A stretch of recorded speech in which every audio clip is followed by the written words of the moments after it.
football time in East Texas, and the Carthage Bulldogs are ready to take the gridiron. The Carthage Dogs have 3 state championships back-to-back. Can Coach Surratt and his staff direct the Bulldogs to a 4th state championship in 5 years? You're listening to Carthage Bulldog football on KGAS, your sports speech station for East Texas. Our broadcast is made possible in part by State Farm Agent Tate Barber, H-E-B Grocery, Courtney Construction, the First State Bank and Trust Company, Pippin Motor Company, Ken Turner Pharmacy, Bill's Fresh Meat Market, Carthage Furniture, Panola National Bank, East Texas Medical Center Carthage, and Prosperity Bank. Other fine sponsors making this game possible include Copper Falls, the Bulldog Stop, Carthage Dental Center, Farmers State Bank, Bagley Well Service, Carthage Automotive Discount Tire and Brake, Hartsway Hospice, XL Ford, Citizens Bank, Howe's Air Conditioning, and Toledo Automotive. Larry Allen is your play-by-play announcer. Mark Harris will provide the color, and Dustin Burns will have comments from the sidelines. Our starting lineup tonight brought to you by Bauer Furniture Company. Bauer Furniture Company has been serving families in the East Texas and Western Louisiana area for almost 50 years. Bauer Furniture Company offers you the largest selection of Lazy Boy products found anywhere in the Arklatex. Bauer Furniture also offers Serta mattresses for that great night's sleep, home furnishings, home decor, and bedding. Fine products at reasonable prices found at Bauer Furniture Company, 401 West Panola. Their family serving your family for almost 50 years. Now here's Larry Allen with your starting lineup. All right, thank you very much, Jerry Hansen. We are coming to you live from Bulldog Stadium. The Jasper Bulldogs are defending district champions. They hope to go for 2 in a row. Meanwhile, the Carthage Bulldogs hope to ascend once again to the throne room, having won 4 in a row, but 4. Welcome, ladies and gentlemen, to Bulldog the Stadium. Buckeyes. Tonight is senior night. Let's go now to Carl Hedges, public address announcer. Carthage Bulldogs. As the year moves along, the seniors become more involved in last-time activities. Today has been a day filled with some of those senior activities for the Carthage Bulldogs. Tonight, we want to recognize and honor the senior football players, senior cheerleaders, and senior crew members as they are escorted onto the field. And now, our senior football players.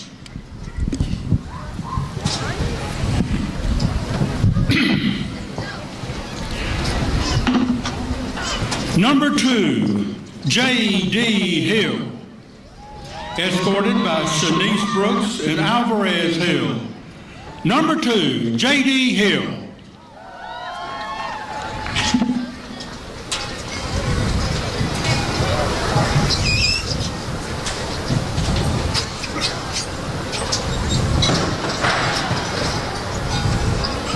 Recognition as they're at the midfield with the parents.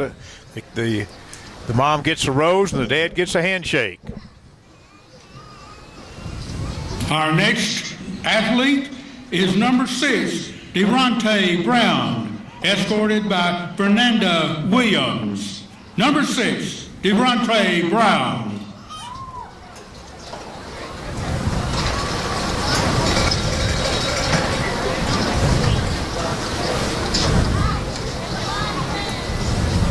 In the Big C, we have number 8, Sammy Chore, escorted by John and Catherine Chore. Number 8, Sammy Chore. It's senior night here at Bulldog Stadium. Introduction of the senior Bulldogs. Number 9, Gabriel Villanueva, escorted by Ramon Villanueva and Luis Villanueva.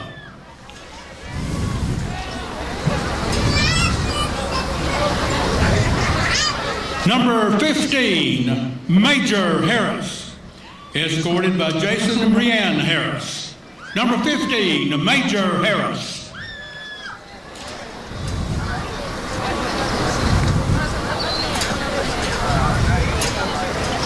Senior number 19, Dominic Collins, escorted by Clovis Matlock and Bernard Collins. Number 19, Dominic Collins.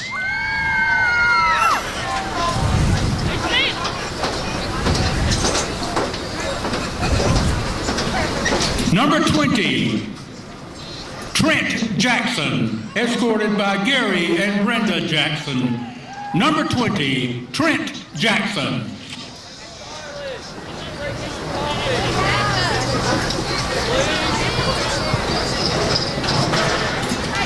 Number 22, D.K. Calloway, escorted by Carla and Lyle Douglas. Number 22, D.K. Calloway.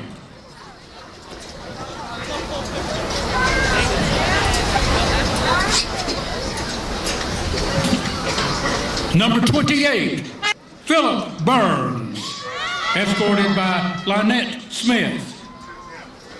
Number 28, Philip Burns.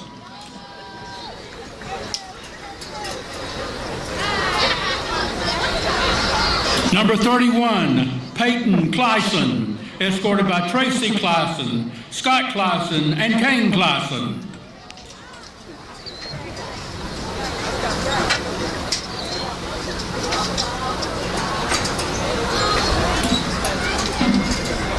Number 33, Michael Cranford, escorted by Jeannie McLean and Stacy Cranford. Number 33, Michael Cranford.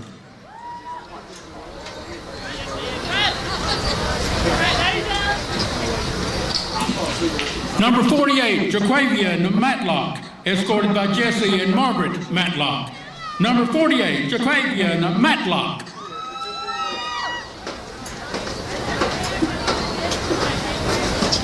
Number 51, Demetrius Powell, escorted by Faye Hooper and Janice Lewis. Number 51, Demetrius Powell.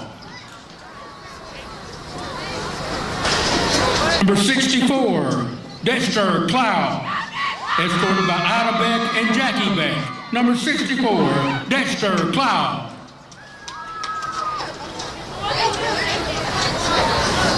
Number 65, Kaylin Ware, escorted by James and Nakisa Ware. Number 65, Kaylin Ware. Number 79, Colby Baker, escorted by Kim Baker, Scott Baker, Nancy Scott, Deanna, Caleb, and Kagan Baker. Number 79, Colby Baker.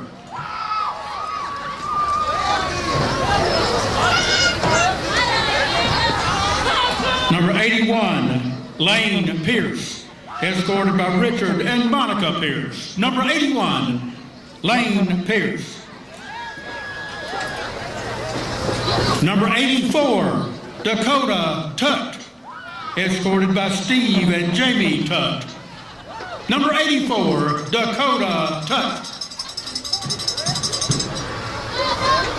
Number 85, Connor Burkhalter, escorted by Rick and Lynn Burkhalter and Doc Lowry. Number 85, Connor Burkhalter.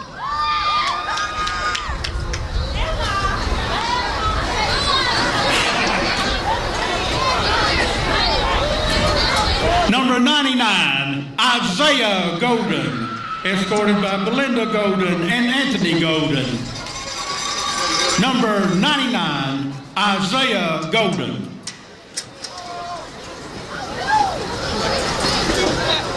Some of the most important people on any football team are the athletic trainers. Our first student trainer is Natalie Baxter, escorted by Cynthia Tynes and Scott Baxter. Natalie Baxter.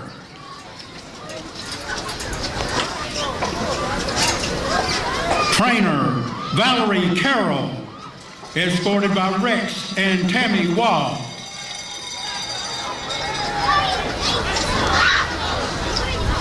Valerie Carroll. Trainer Jose Rodriguez Mendez, escorted by Jose and Beatrice Rodriguez Mendez. Trainer Jose Rodriguez Mendez.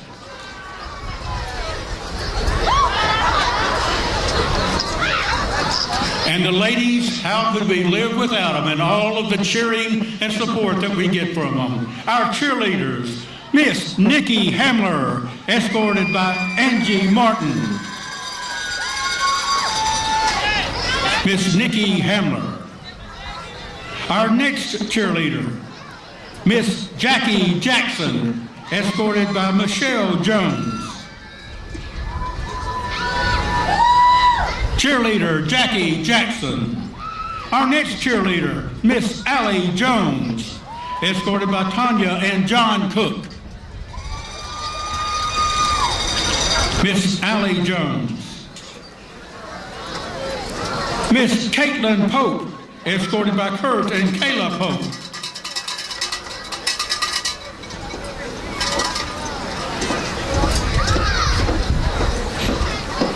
Miss Caitlin Pope. Our next cheerleader, Miss Laramie Smith Glaze, escorted by Cliff and Krista Glaze.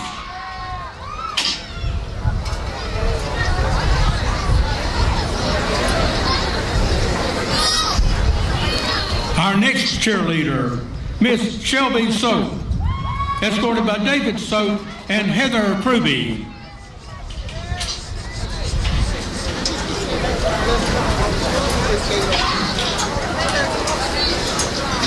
Our crew members, Kentrell Jones, escorted by Michael and LaShonda Jones. Kentrell Jones.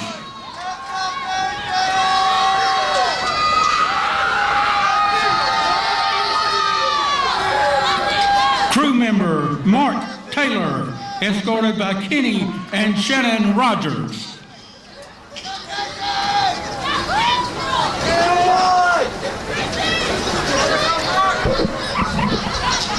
And that Mark concludes Taylor. the introduction of our seniors. Our We'll be crew back members. with our starting Ladies lineup and right after gentlemen, this. let's give all We of all like these- to save money, and State Farm can help with discounts. When you combine your car insurance with your State Farm homeowners insurance, you get big savings. So talk to me, Agent Tate Barber, and experience the good neighbor service that has made us America's #1 insurance company. Together, we can help you make sure you get the discount you deserve. No policy with State Farm? No problem. Call me, Agent Tate Barber, at 903-693-7555 or stop by my office, 1502 West Panola, directly across the street from McDonald's, to find out how much a multi-line discount can save you. If you need construction done, well, check with Carlos and Shane Courtney at Courtney's Construction Incorporated. They're the best in the business, whether it's pipeline or dirt work, oil field maintenance, or general construction. The Courtneys are well experienced. Call them at 903-694-2911 or drop by 2617 US 79 North in Carthage. Courtney Construction Incorporated. When you need it done right, call Courtney Construction. They'll get it done. Well, indeed, it is senior night here. We've just had the introduction of the senior football players, senior trainers, senior crew members, and the senior cheerleaders. The senior band members will be introduced at halftime, but let's get to the football lineup. And we'll start, first of all, with the offense for the Bulldogs. The offensive line features 5 juniors and also a junior tight end. Cade Clinton is the center. He's 6'2", 240, and a junior. At right guard is 6'4", 320-pound Adrian Goodacre. The right tackle is 6 foot, 220-pound Dylan Hussar. Griffin Bankhead is on the left side. He's the left guard, 6'2", 275, and of course a junior. And Mario McCain, who goes both ways, and is starting his 3rd year as a starter here. Started as a freshman on the defensive side. Mario is 6 foot, 240 pounds, and again, he is a junior. DeMarcus Robertson is the tight end, 6'1", 220 pounds, a junior. So that offensive line and tight ends, McCain, Bankhead, Clinton, Goodacre, Hussar, and JaMarcus Robertson. All right, we'll return and take a look at the starting backfield for the Bulldogs and the wide receivers right after this from KGAS. H-E-B Pantry in Carthage has just what you need at the price you want. The freshest produce and meat combined with trustworthy brands to keep your grocery bill low and your food quality high. H-E-B also has convenient hours for you. They're open 7 a.m. to 10 p.m. daily for your convenience. H-E-B has weekly specials that keep you coming back. Your Carthage H-E-B is the best place to shop for all your grocery needs. On the Loop in Carthage, great prices and high quality from your H-E-B grocery store. At First State Bank and Trust Company, our customers and our community come first. The 65 people who make up the First State Bank and Trust Company team spend thousands of volunteer hours and, along with the bank, contribute thousands of dollars every year to 76 community charities and organizations. That's what we call a spirit of community. It's not just our responsibility, it's our history. First State Bank and Trust Company, Carthage, member FDIC, equal housing lender. All right, Blake Bogenschutz is the signal caller for the Bulldogs. He's the quarterback, 6'1", 180 pounds, a junior, 105 of 188 through the air this year for 55.9%, 1,672 yards, 22 touchdowns, and only 5 INTs. Also has 1 rushing touchdown. The fullback for the Bulldogs is Peyton Clyson, 5'8", 175, a senior. The tailback, Tevin Pipkin, who had a big game last week, 29 carries, 216 yards, 5'9", 170, a junior. For the year, 120 carries for 829 yards, 7 touchdowns. He also has 15 receptions this year for 137 yards and 1 touchdown receiving the football. Here are the wideouts for the Bulldogs. T-Go Ree leads the team in receptions with 41 for 792 yards. He has 11 touchdowns for the year. He's a 6'3", 170-pound junior. On the other side of the field often is O'Carrion Rutherford. Rutherford's 6'4", 175. He's a junior. Other wideouts that we'll see quite a bit include Kobe Blissett, 5'9", 165, another junior. And another wideout is senior Major Harris, 5'10", 170 pounds. So Bogenschutz at quarterback, Clyson and Pipkin in the backfield, and the wideouts Rutherford, Blissett, Goree, and Harris. We'll look at the defense of defensive coordinator Darren Preston right after this break from your sports beat station, KGAS. Since 1951, Pippin Motor Company has been serving you, the residents of Panola and surrounding counties. Hi, I'm Will Blackwell, and I want to personally invite you to buy your next newer pre-owned vehicle from us. Quality GM products, top dollar for trade-ins, low interest rates, large rebates, and a no-pressure sales experience. What better place to buy your next new or pre-owned vehicle? That's Pippin Motor Company across from Panola College, 693-6691, or on the web at pippinmotorcompany.com. Ken Turner Pharmacy on the Square in downtown Carthage has what you need to make you feel better. Not only will Ken Turner Pharmacy fill your prescription promptly, they'll also deliver it to your door. That way you can stay in bed and get better, whether it's medication you need or a special gift from our gift shop that no one else will have. Stop by Ken Turner Pharmacy. Ken Turner Pharmacy on the Square in Carthage, where Carthage's finest tradition. All right, let's look at the defense for the Bulldogs. And you heard Coach Surratt say in Pigskin Preview that it's going to be strength against strength. Jasper tends to like to run it inside, and we have one fine, outstanding defensive line. So it's going to be interesting to see these two units go against each other. Mario McCain is one of the defensive ends, 6 foot, 240 pounds, and a junior. 41 tackles, 18 for loss, 3 sacks, 6 forced fumbles, and 3 fumbles recovered this year. Isaiah Golden is the defensive tackle, 46 tackles, 26 for loss, 4 sacks, 4 forced fumbles, and 1 fumble recovered. Senior Kalen Ware is also on that defensive line. He's 5'11", 220-pounder. He's a senior. And the other defensive end on the opposite side of McCain is Lane Pierce, 6'6", 225, senior. For the linebackers for the Bulldogs, the leading tackler on the team in the middle, Trent Jackson, 6 foot, 215, a senior, 78 tackles, 8 for loss, 2 interceptions this year, 3 forced fumbles, and 4 passes broken up.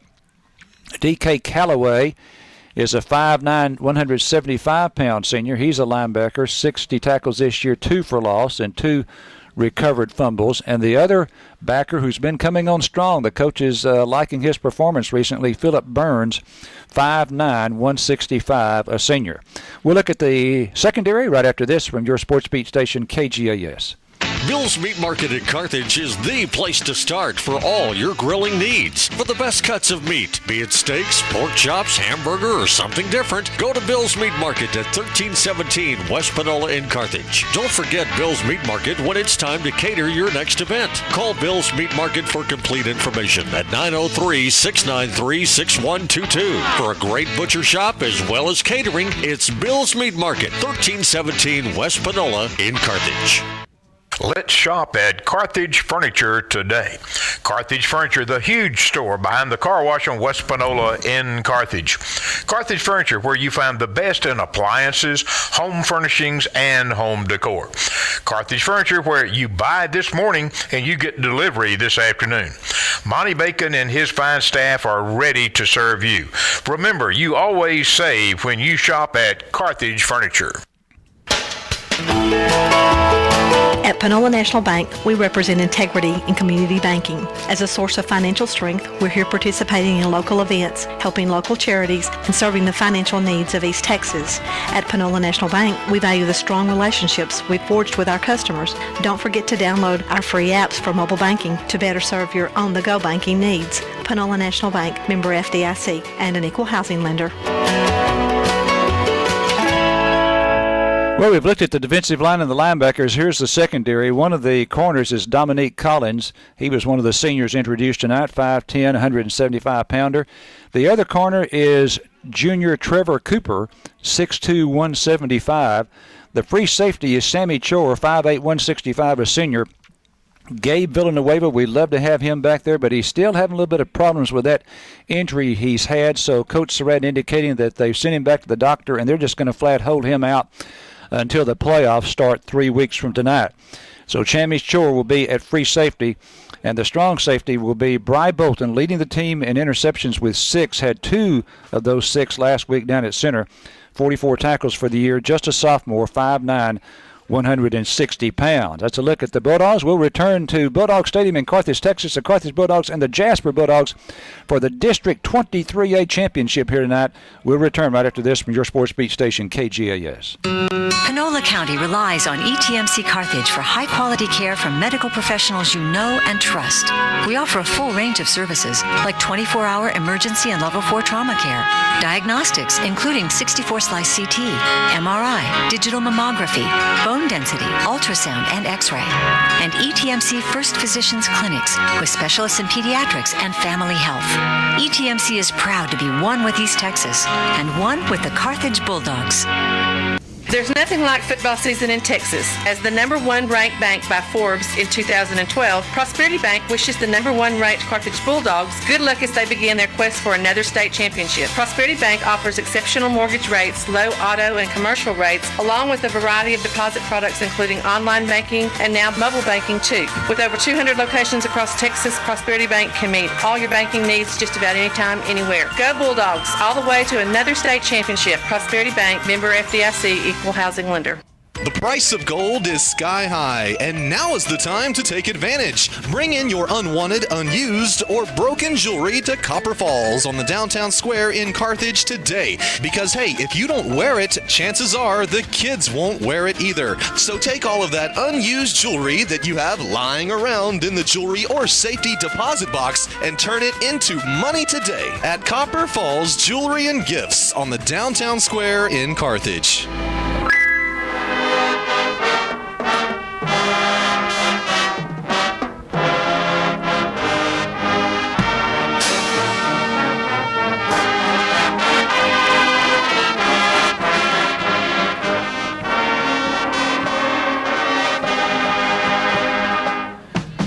That's the Carthage High School alma mater, played by the Battling Bulldog Band. Whereas the Bulldogs have had the advantage of having stability at the head coaching position. Scott Surratt now in his 6th year.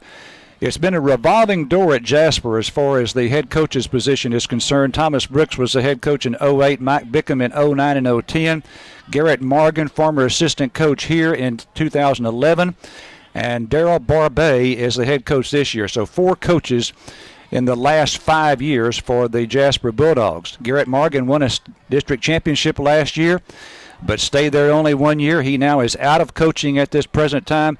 And Darrell Barbay, the son of legendary coach Barbay down at Newton, has taken over, and he has led Jasper to a 6-1 record, 1-0 in District 23A. Their quarterback is Stephen Walker, and they like to run the football.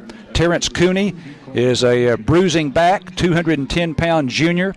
He's their leading carrier, 64 carries this year. Then they've got Donovan Middleton, 5'9", 175. And then they can really go small to Roderick Hadnot, 5'7", 150. So we'll see those three gentlemen, Cooney with 64 carries, Hadnot with 58, Middleton with 57. So they pretty much divided up pretty evenly.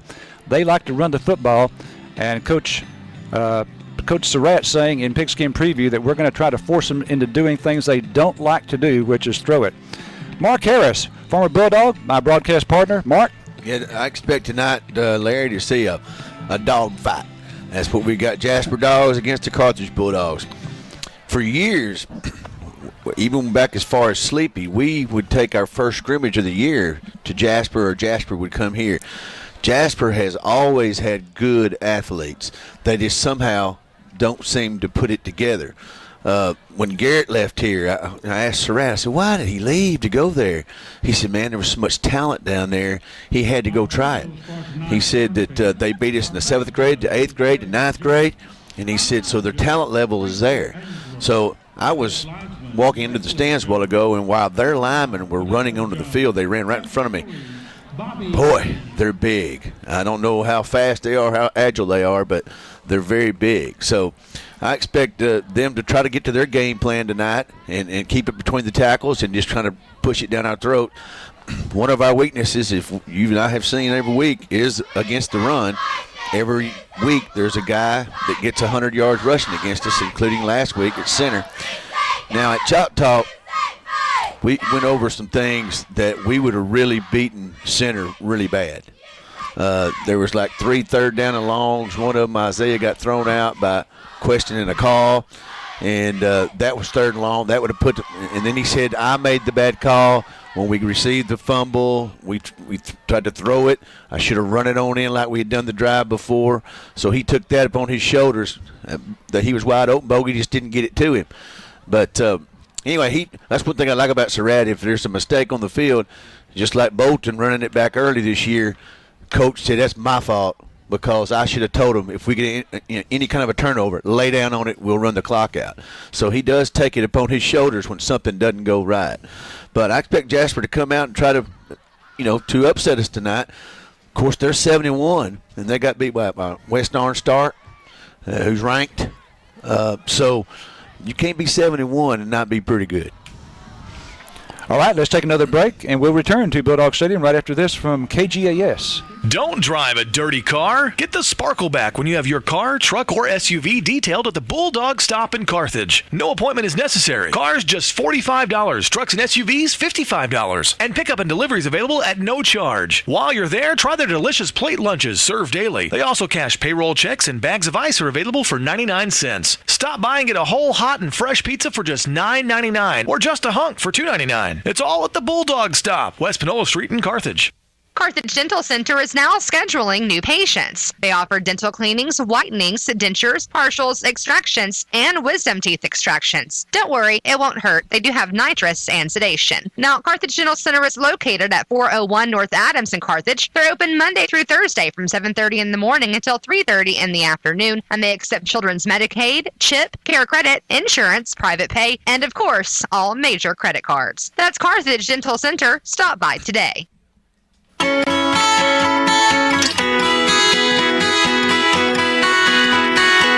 Farmer State Bank is about service, and we want you to know we're ready to help you achieve the financial and lifestyle goals you've set for yourself and your family. Whether you need a loan to buy a new car or boat or to remodel your home, we're ready to serve you. Farmer State Bank, member FDIC, equal housing lender. All right, we looked at our starting lineup, and the starting lineup was brought to you tonight by Little Nut Oil Company, which has 3 convenient locations to serve you. That's Little G's Mini Mart, Country Crossroads, and Fairplay General Store. Little Nut Oil Company also offers farm products and industrial oils and greases. Little Nut Oil Company with the starting lineup tonight. The Bulldogs getting ready to come out of their big red Bulldog on the north end of the field, and Jasper comes out of the doghouse on the south end, and the reason they come out of the doghouse is because that's the name of their home stadium. One of the older home stadiums around here in East Texas. Will be going down there next year. The officials, introduction to officials brought to you by LaGrone Dry Cleaners, which offers alterations, cleaning, pressing, even tuxedo rentals. Make LaGrone Dry Cleaners your first stop when you need to look your best. I met these gentlemen before the ball game. They are from the Tyler chapter. Bobby Bain is the referee, umpire Vidal Jones, Wesley Jones, the head linesman.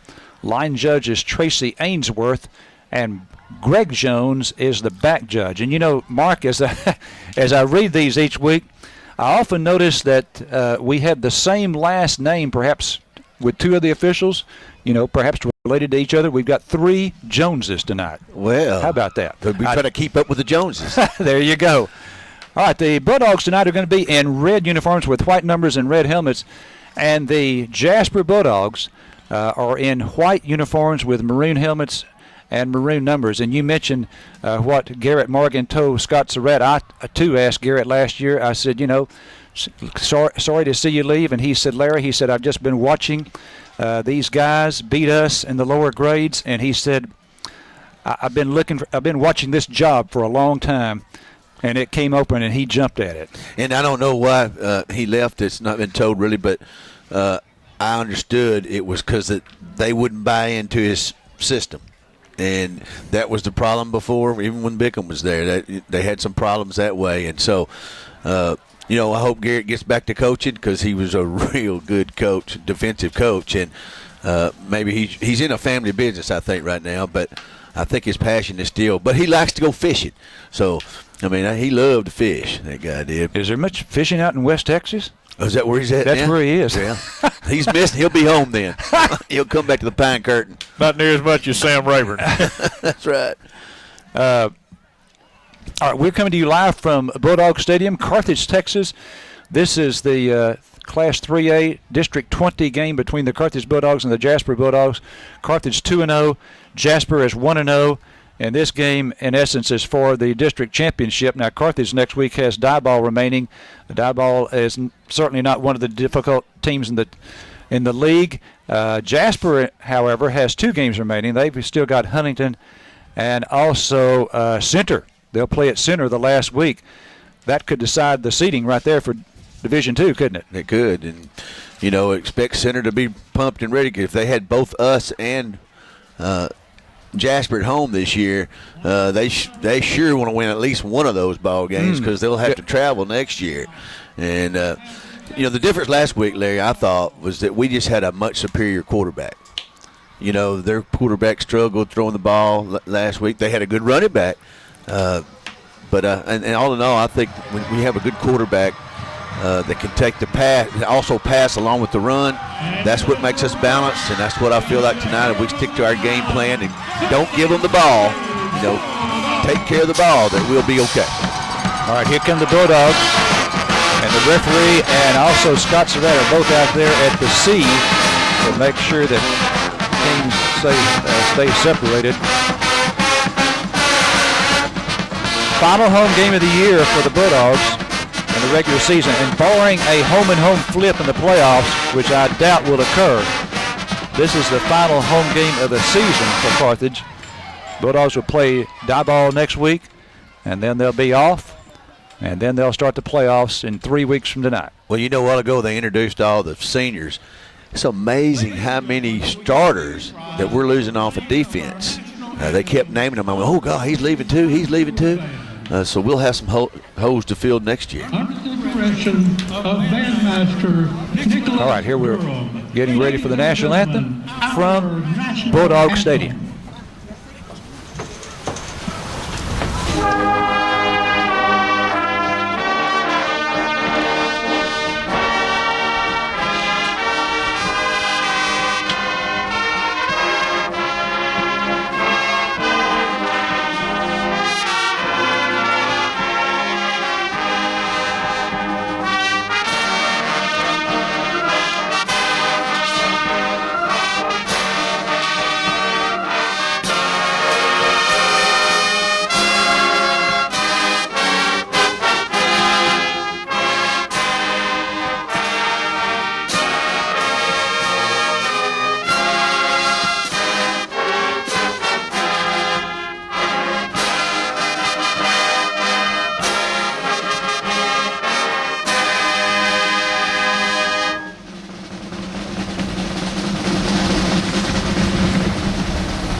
Now, Mark, you're a singer, and hearing God Bless America, did you hear the young lady sing God Bless America before the first World Series game? No, I did not. Was she awesome? You need to go home and Google that. Okay. That was a young lady from one of our armed services, and she sang it a cappella, and she sang something that you very rarely hear. You know, everyone knows the chorus, but she also sang the verse. Oh, my, terrific job. All right, we're getting ready for the coin toss, and the coin toss will be brought to you by Carthage Towing, which is located at 1122 Hills Lake Road. Carthage Towing offers 24-hour record services for all light, medium, and heavy-duty record needs. That's Carthage Towing at 903-754-3436. 903-754-3436. Referee Bobby Bain and another member of his crew out there. We may have had the coin toss actually taking place about an hour ago between the two coaches when Mr. Bain was out there visiting with them, and I believe that's what happened because he's going to give us the signal here. He did not toss the coin at this time. Carthage won the toss, and Carthage elected to receive and will defend the south goal here, which means they'll be going into the win in the first half. So we elected to get the football. Jasper elects to take the win, and they will be defending the north goal. You know, Larry, since we've been doing Surratt, how many times we lost the thing? Lost it very few times. Very few, yeah. Because we always end up, of course, we do take the ball if they defer. I mean, you know, we have to take it then, but it just seems like we win a bunch of those. You think that's a two-sided coin or something? And there's no doubt what he's going to do. He wants the ball. There's no doubt. He wants the ball. I don't care how strong our defense is. He wants the ball. All right, the first half kickoff is brought to you by Kelly's Carthage Collision Center. Kelly's Carthage Collision Center offers the best and quickest body work in the area, from minor repairs to major damage. Kelly's Carthage Collision offers dependable quality service every time and free estimates. And Kelly's is located on Highway 59 North, 903-693-2328, Kelly's Carthage Collision Center. So the Bulldogs will get the kickoff off the toe of Marco Lopez, a 5'8", 150-pound junior. I saw him warming up before the ball game. Pretty good kicker. He's not as big as Jimmy Gonzalez, but he's got a pretty strong leg. And back deep is going to be Sammy Chor and Bry Bolton. Chor over on the far side and Bolton on the near side. They're both standing back at about the 3-yard line. So we're ready to get it underway here from Bulldog Stadium. The Bulldogs looking for their 5th district championship in 6 years under Scott Surratt. Jasper looking to repeat their championship from last year. Here's the kick, an end-over-end kick, not very deep. Bolton from the 10, up to the 15, the 20, comes left and is hit hard at the 24-yard line. Hit hard at the 24, and Carthage will open up at the 24-yard line. Kate Clinton is the center, Goodacre and Bankhead the guards, Hussar McCain the tackles, Jamarcus Robertson the tight end, Bogan shoots at quarterback, Clyson the fullback, Pipkin the tailback, the wideouts will be Goree and Rutherford. And here come the Dogs out to the line of scrimmage. Bogan shoots is going to be under center. He's going to send Goree and Rutherford to the same side. That's the far side, and that's Blissett on the near side. Here's 3-step drop. He throws right. It is behind Rutherford. Rutherford reached back, tried to get it, couldn't haul it in. Oh, well, that's going to work later on. I mean, you can tell he's got a size differential out there, so we're going to use that somewhat tonight. Try to get our quarterback throwing the ball. It's the first cold night of the year. Get his arm lubricated. Okay, Dustin, we haven't heard from you. We'll go down to you at this next play. 2nd and 10 for the Dogs at their own 24-yard line, going into the north wind here in the first quarter. Tight end right. Bogan shoots under center again. Bogan shoots, handoff, Pippin up the middle, 25, trying to get loose on the left side and cannot. Picks up just 1 yard. It'll be 3rd down and 9 at our 25. All right, Dustin. Yeah, we talked about how good Jasper defense was. Tevin there tried to go out another direction, and they swung the ball real good. They're very quick. They got a lot of length, height on their defense, good size, and they look real athletic in the secondary as well. So, you know, it's going to be a good test for our offense against this good defense. All right, 3rd and 9 for Carthage at our 25-yard line. The ball is spotted on the left hash, and after the first 2 plays under center, Bogan shoots, goes into the gun. Gets the snap from Clinton, looking left, throws left. It's caught by Rutherford. And he's going to have yardage for a first down, I believe, out at the 35-yard line, a gain of 10. That'll move the chain. That was a new wrinkle, too. That was kind of a formation we hadn't seen. We had one split way out, and then two kind of in the slot, and then we had one on the other side. And the defense was kind of running around trying to figure out how to figure out that formation. And then we got one-on-one coverage out here, and it was good pitch and catch. So first down on a 3rd down and 9. Nice play there by Bogan Schutz and Rutherford. All right, tight end left this time. And here's a handoff to Pipkin. Pipkin up the middle across the 40 and running with his shoulder square to the field, which is what Coach Surratt wants. He picks up 7 yards. And again, he pointed that out in Chalk Talk about how last week every time that he had good runs that he was squared to the line of scrimmage, and he got a lot of yards on each one, so he decided to take that step and go forward. Isaiah Golden into the ball game, and Golden will line up on the right side.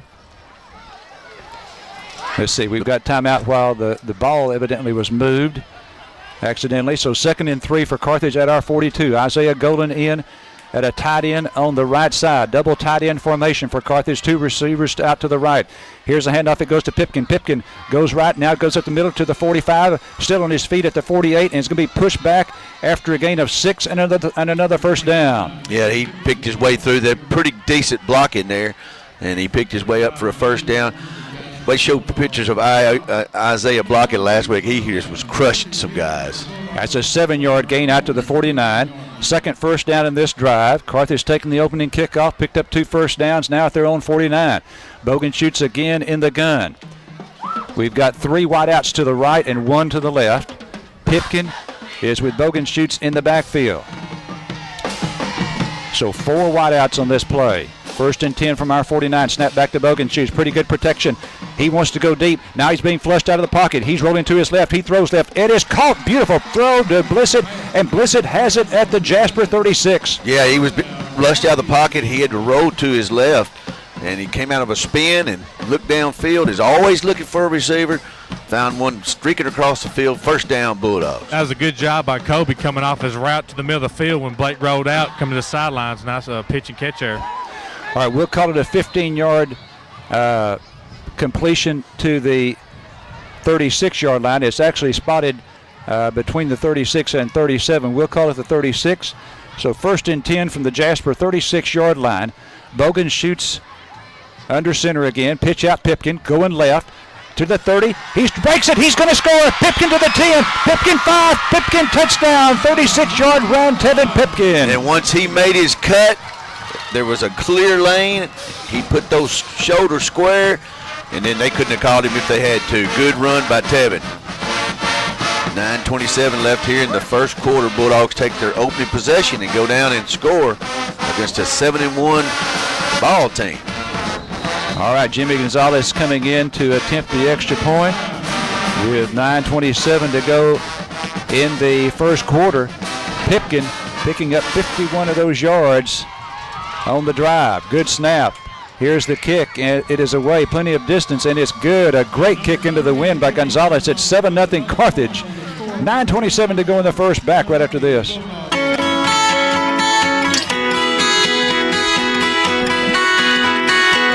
Farmer State Bank is about service, and we want you to know we're ready to help you achieve the financial and lifestyle goals you've set for yourself and your family. Whether you need a loan to buy a new car or boat or to remodel your home, we're ready to serve you. Farmer State Bank, member FDIC, equal housing lender.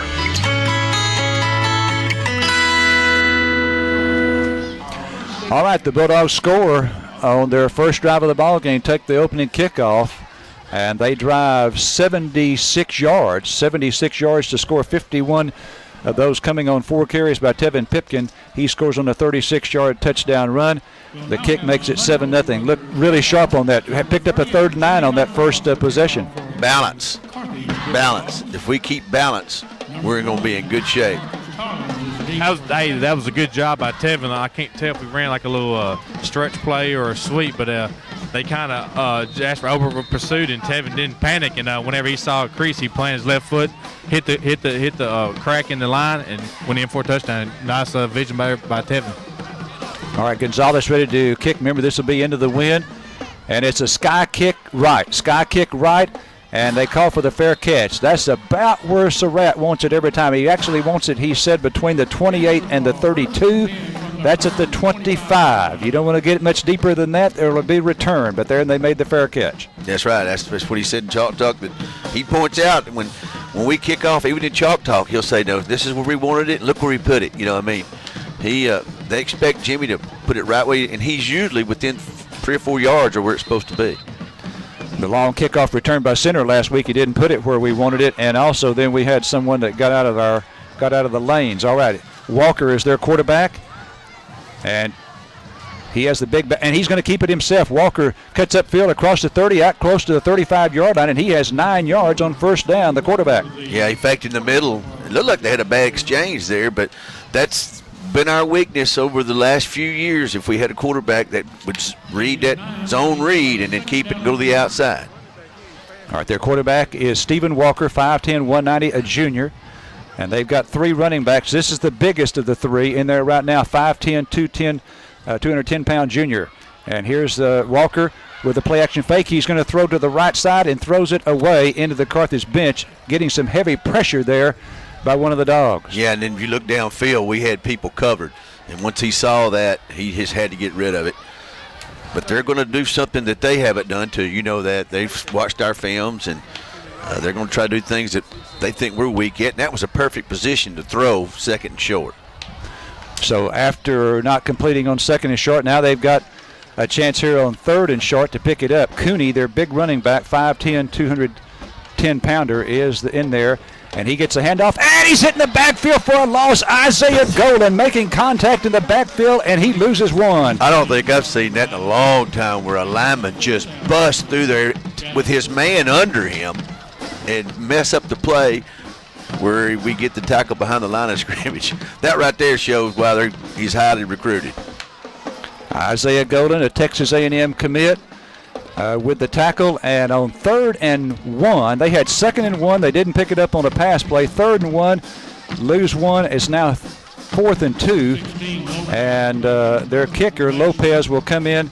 The line of scrimmage is the 33. He stands back at the 20, so he takes a 13-yard drop. Low snap. He gets the snap, gets off the kick. Nice kick with a win. Hits at the 35. They get a big roll across the 25, across the 20, and it's going to roll down to the 15-yard line. 20 yards on the roll, and that will be 35 and 17, a 52-yard kick. Of anything Jasper. that I see that since Surratt's been here, returning punts has not been over our strong points. Seems like we let them hit the ground and roll, and that may be his strategy. I don't know, but just to keep somebody from fumbling it. But we don't ever return too many of them. I can't remember. How often, though, Mark, have you seen it go our direction when it could?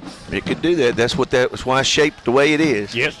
Yeah, you're right, Mark. I don't think Kobe has actually returned a punt. He's fair catch some on a high punt, but we haven't really returned one. Like you said, we've been more, efficient in the kickoff game, returning ones for touchdowns and long runs, but not in the punt game. All right, 52-yard kick, 20 of it on the roll. Bogan shoots under center.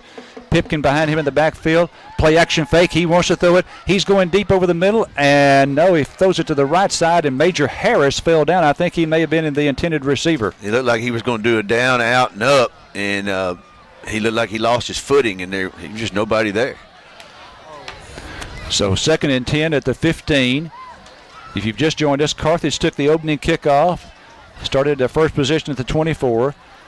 Picked up 51 yards on the ground, all of those from Tevin Pipkin, 25 through the air, and scored on a 36-yard run by Pipkin. Now our second possession, 2nd and 10 at our 15. Handoff Pipkin right side, and he's out close to the 20. He's going to be short of the 20, a 3-yard gain for Pipkin, and here's another 3rd down. We converted a 3rd and 9 on the first position. This will be possession. This will be 3rd and 7. Yeah, and we had a decent push off the line of scrimmage to give him some positive yardage, but we don't like these 3rd downs and longs. We didn't mind them when we had O'Anthony. We're okay. But Bogan's shown he can do it too. All right, Bogan shoots from the gun on 3rd and 7. Twins to the left, one to the right. Here's Bogan shoots. Here comes their blitz. He's going to throw deep down the far side, and it's too far. It was intended over there on the Jasper sideline for Tevin Pipkin, and it'll bring up 4th and 7, and we undoubtedly will kick it from our 18. And they came from the blitz from the outside, and he had to throw it too soon. He was open. If he could have put a little air under it, give it a little time, I'm sure that would have been a great play right there.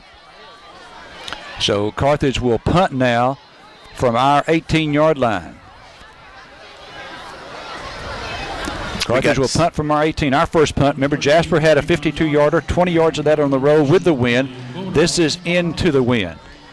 I'll tell you what, in 2008, we didn't matter how long it was on third down either. We would always get it too as well, Mark.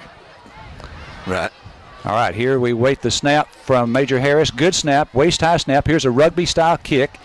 And this one is going to be hitting at about the 47 across the midfield marker. Oh. Jasper touches it, and we're going to fall on it. I think we've got a chance to. Why did the Jasper young man touch it? We had a chance to fall on it and could not get it. It looked like Leon Lett played back against Miami, Dallas. He just all of a sudden just decided he wanted to jump in there and get it, and when he did, he lost control. And then Major Harris looked like he was going to fall on it, but when he rolled out, it rolled out of bounds. So it should be Jasper's football, although the officials are consulting down there at the 37. It is Jasper's football, isn't it, Dustin? I don't know if they're going to decide whether they hit one of our players on one of the first initial hops. It looks like he's going to make a decision here and give it to Jasper. Well, that kick hit the ground almost as soon as it got to the line of scrimmage and rolled the whole way. It was never in the air. Ball will go back and be placed on the 45-yard line. First touch. First down. Oh, my. Okay, Dustin, see if you can find out what that is. We couldn't hear the official. He came on with his microphone, but we couldn't hear him, and Surratt is asking what in the world is going on. He was saying it was initially touched by us at the 35-yard line, which therefore it rolled, and one of their officials, one of their players tried to go on it, which he fumbled it, and looks like we recovered it, but they're saying it initially got touched at the 35. Okay, so a 17-yard punt. Rugby-style kick. It was a low kick, and they're saying that one of our guys touched it at the Carthage 35, so only 17 yards. So Jasper with great field position now. Walker, the quarterback, and pitches out. Here's a flag on the play. This is Cooney. Cooney to 30, 25, 20, 15. Inside the 15 flag. Remember that early flag. That's holding. And this could be a 22-yard gain if it's against Carthage. Coming back. Coming back is a hold. But they're going right outside the tackle like center did last week, and like Rust did it quite a bit against us. We've got 6:50 left the first quarter, 7-0 Carthage. On the offense. 15 previous stop. Kyle was a shot block, but we had a good job of having the interior part tackle to tackle stopped up, but we didn't have one of our linebackers filling the outside. And their running back, when he hit the line of scrimmage and it was all cluttered up right there, he just bounced outside, and we didn't have a linebacker there filling that outside up. Okay, so the 15-yard penalty moves it back to midfield. And so now it's 1st and 25. 1st and 25 for Jasper. Again, after a short punt, 17 yards by Gonzalez, gave Jasper great field position. 1st and 25 from midfield. Here's Walker. Walker rolling to his right. He's going to throw it. It is caught at the 40-yard line. He's down inside the 35 to the 34, a gain of 16. Well, we got kind of a Merry Christmas there on the chop block and put them way back out, but they've gained most of it back in one play. They're back to the line of scrimmage. Okay, they're going NASCAR speed right here. That was Limbrick with the reception. Here's a handoff. It goes to Cooney. Cooney hit at the line of scrimmage, and he's going to be stopped for no gain. And in there on the stop, I believe that was Dominique. No, that's Trevor Cooper in there. And company. He had somebody from the backside come in and help bring him down. Mario McCain. All right, so now third down. Third down and long for Jasper. 3rd and 9 at the Carthage 34. 3rd and 9 for Jasper at the Carthage 34-yard line. They're probably in 4-down territory here, so they've got 2 downs to pick up 9 yards. Walker with 3 wideouts to the right. He's going to run it himself, and he's going to be brought down to the backfield. Walker brought down to the backfield for a 3-yard loss back to the 37-yard line. Several dogs there. Kane coming up and Pierce coming out of that hole, and Isaiah too. So all 3 of them converge on the scene right there. Ware and Phillip Burns as well. Looks like they're going either punt it maybe or yeah, that's what I'd do. Or a field goal. But good penetration. I think that's what they ran 9 plays. We've been in the backfield 5 of those 9, so we're penetration, All right, they had their kicker in. Lopez is their punter and their field goal kicker, and he's going to punt it. I would be watching real close on this. Yeah, could be a fake. It is a snap back to him, knee-high snap. He gets off a high, short kick. Get away from that one. Hits at the 15, inside the 10, inside the 5, and they're going to down it at about the 2-yard line. A great kick if you're a Jasper fan. It pins Carthage back at about the 4-yard line. Okay, we'll take we'll take a break, but I don't think we have time for one. So it's going to be a 33-yard kick for Jasper. It's just down to the 96 4-yard yards, line. Larry. It's just 96 yards. So now don't worry about it. We're going to be fine. They're getting some good rolls on their punts, better than we got on our first punt. So we got a long drive. We did good on the first possession of the game. We just need to do it again here. All right, here come the Dogs up to the line of scrimmage. Carthage again in red uniforms tonight, white numbers, red helmets. Bogan shoots 2 out of 5 so far for 25 yards. He's missed his last 2, however. Bogan shoots under center. Bogan shoots handoff. Pipkin, big hole out to the 5, to the 10. And it's going to be, a fumble. There's a fumble at about the 12-yard line. Jasper says they've got it. And they do. Pipkin turns it over, and it'll be Carthage on defense. Jasper has it at the Carthage 12. Well, they know that they want him to take care of the ball, but extra effort he was trying to give there, and he should have just probably went down, but he was trying to squirm for some more yardage, and somebody knocked it out. Defense got to step up now. Okay, Dustin, did you see how that happened? No, I think what Mark was saying is he was trying to get extra yards, and maybe he didn't have his other hand on top of the ball, and they just stripped it and fumbled it, and they got at the 13-yard line. So we need a defensive stand here. Okay, DeMarcus Collins, their leading receiver, splits out far to the right. He's going to have single coverage out there. Limbrick, their second leading receiver, also goes to the right. Walker's in the gun. Hand off to Cooney. Cooney over the right side. Bounces off of one tackler, another one. He's going to go into the end zone for a touchdown. 12-yard, or make it 13-yard TD run for Cooney, and it is now 7-6. Oh, he's tough to bring down. He's looks like a bowling ball in there. He's bouncing off the pins, and extra effort on in for a touchdown. Look at the replay. We just never wrapped him up. Bad tackling again. Mm-hmm. Terrence Cooney with the touchdown, and it is a 7-6 ball game with the extra point by Lopez to come. We await the snap here, kicking at the south end zone. There's the snap. The kick is away, and it is good. That's not his best effort of the night, but he got it over the crossbar. And it's a 7-7 tie, 4:28 to play in the first. Back from Carthage, Texas, right after this. If you don't have an oil well, you need to get one. So Ricky and Casey Bagley at Bagley Well Services can help you take care of it. Bagley Well Services is a complete service. Hookups, pipelines, maintenance, backhoe, dozer, and pipe hauling. Bagley Well Service. One call does it all. 903-622-4122. So if you have an oil well, let Bagley Well Service do the work for you. 903-622-4122.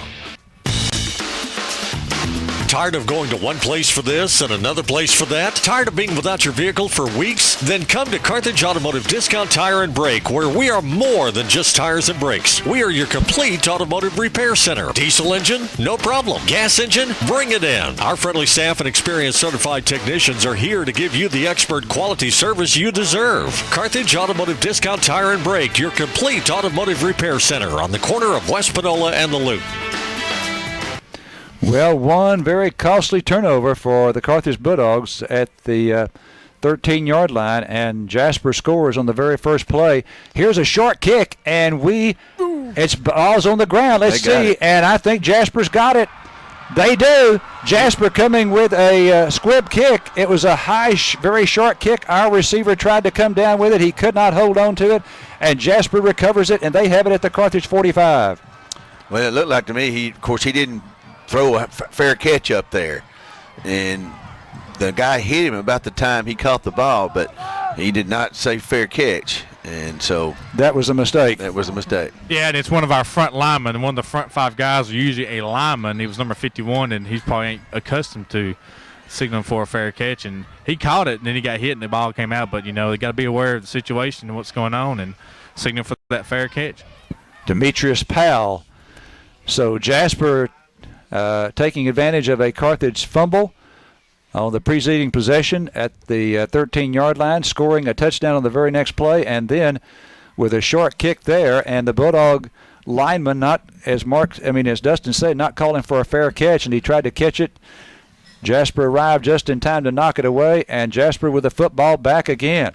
All right, here's Walker running it himself over the left side. He's to the 40 and is stopped at the 39-yard line after a gain of 7. Yeah, he just kept it and went over the left dive area and got into the defensive backfield before anybody really put a tag on him. So with 4:09 left here in the first quarter, 7-7.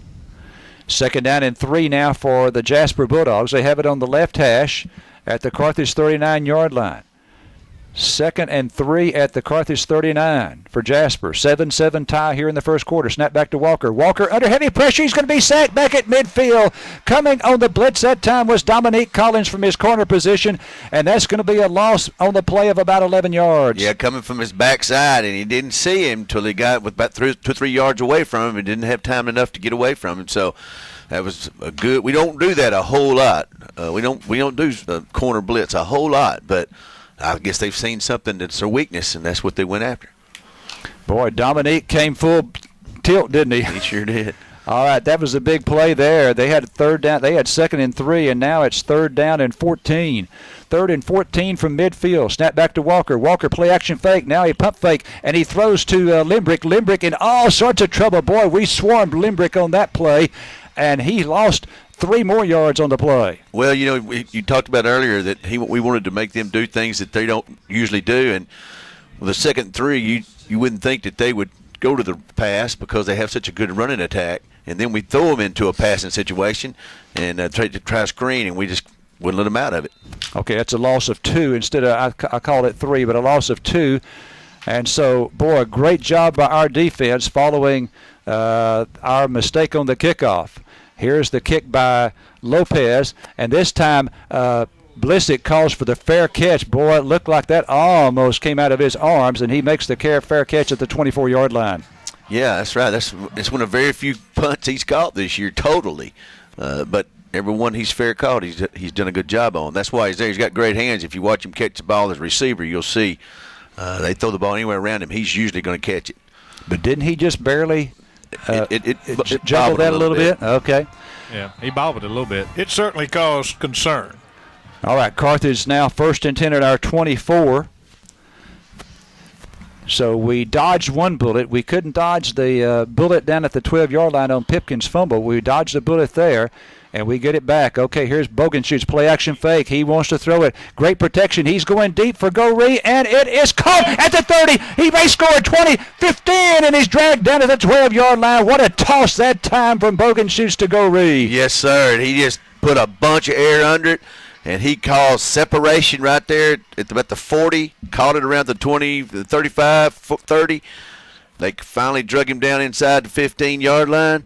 But that was a great pitch and catch right there. 65 yards on the throw to Goree. And the Bulldogs have it now 1st and 10 at the Jasper 11-yard line. 65-yard toss from Bogenschutz to Goree. Handoff goes to Pipkin. Pipkin hit the line of scrimmage and hit in the backfield and manages to get back to the line of scrimmage, and he picks up 1 to the 10. That's where they're going to spot it. And last week after he fumbled, they pulled him out a couple of plays, and then he came back with a different attitude. He ran the ball a lot better, a lot tougher, and so maybe he's mad tonight. 1:53 left first quarter, 7-all. On that long pass there, one thing that helped us out was the safety was out of position. He got beat deep, and then he tried to run and he tilted his head back, and T with his good long-distance speed was able to get out there in front and catch it. All right, 2nd and 9 now. 2nd and 9 for Carthage at the Jasper 10. Down to 4 seconds on the play clock. Need to hurry. 3, 2, 1. It's snapped with 1. Here's a handoff to Bolton. Flag on the play, and the play does not count. We called time. No, they threw the flag. So, yeah, we didn't get there. We didn't do it. 1:24 left in the first quarter, 7-all. Carthage is threatening. But we'll do 1st and – is it goal? No. Is it? No, it's not 1st and goal. It's going to be 2nd down. And 15. And 2nd and 14. 14. 2nd and 13, looks like. No, 2nd and 14. Okay, 2nd and 14. We need to get down to about the 1-yard line. Dustin, did you ever see what that penalty was for right there? Was it false start? Yeah, it was false start. Okay. 2nd and 14 for Carthage now from the Jasper 15-yard line. Bogan shoots. Will be under center. We'll have 2 receivers to the left and 1 to the right. And here's Bogan shoots. Going to throw it. He's going to throw left. He throws, and it is incomplete. Behind Major Harris just a little bit. He had to turn around to try to come up with it. Got his hands on it.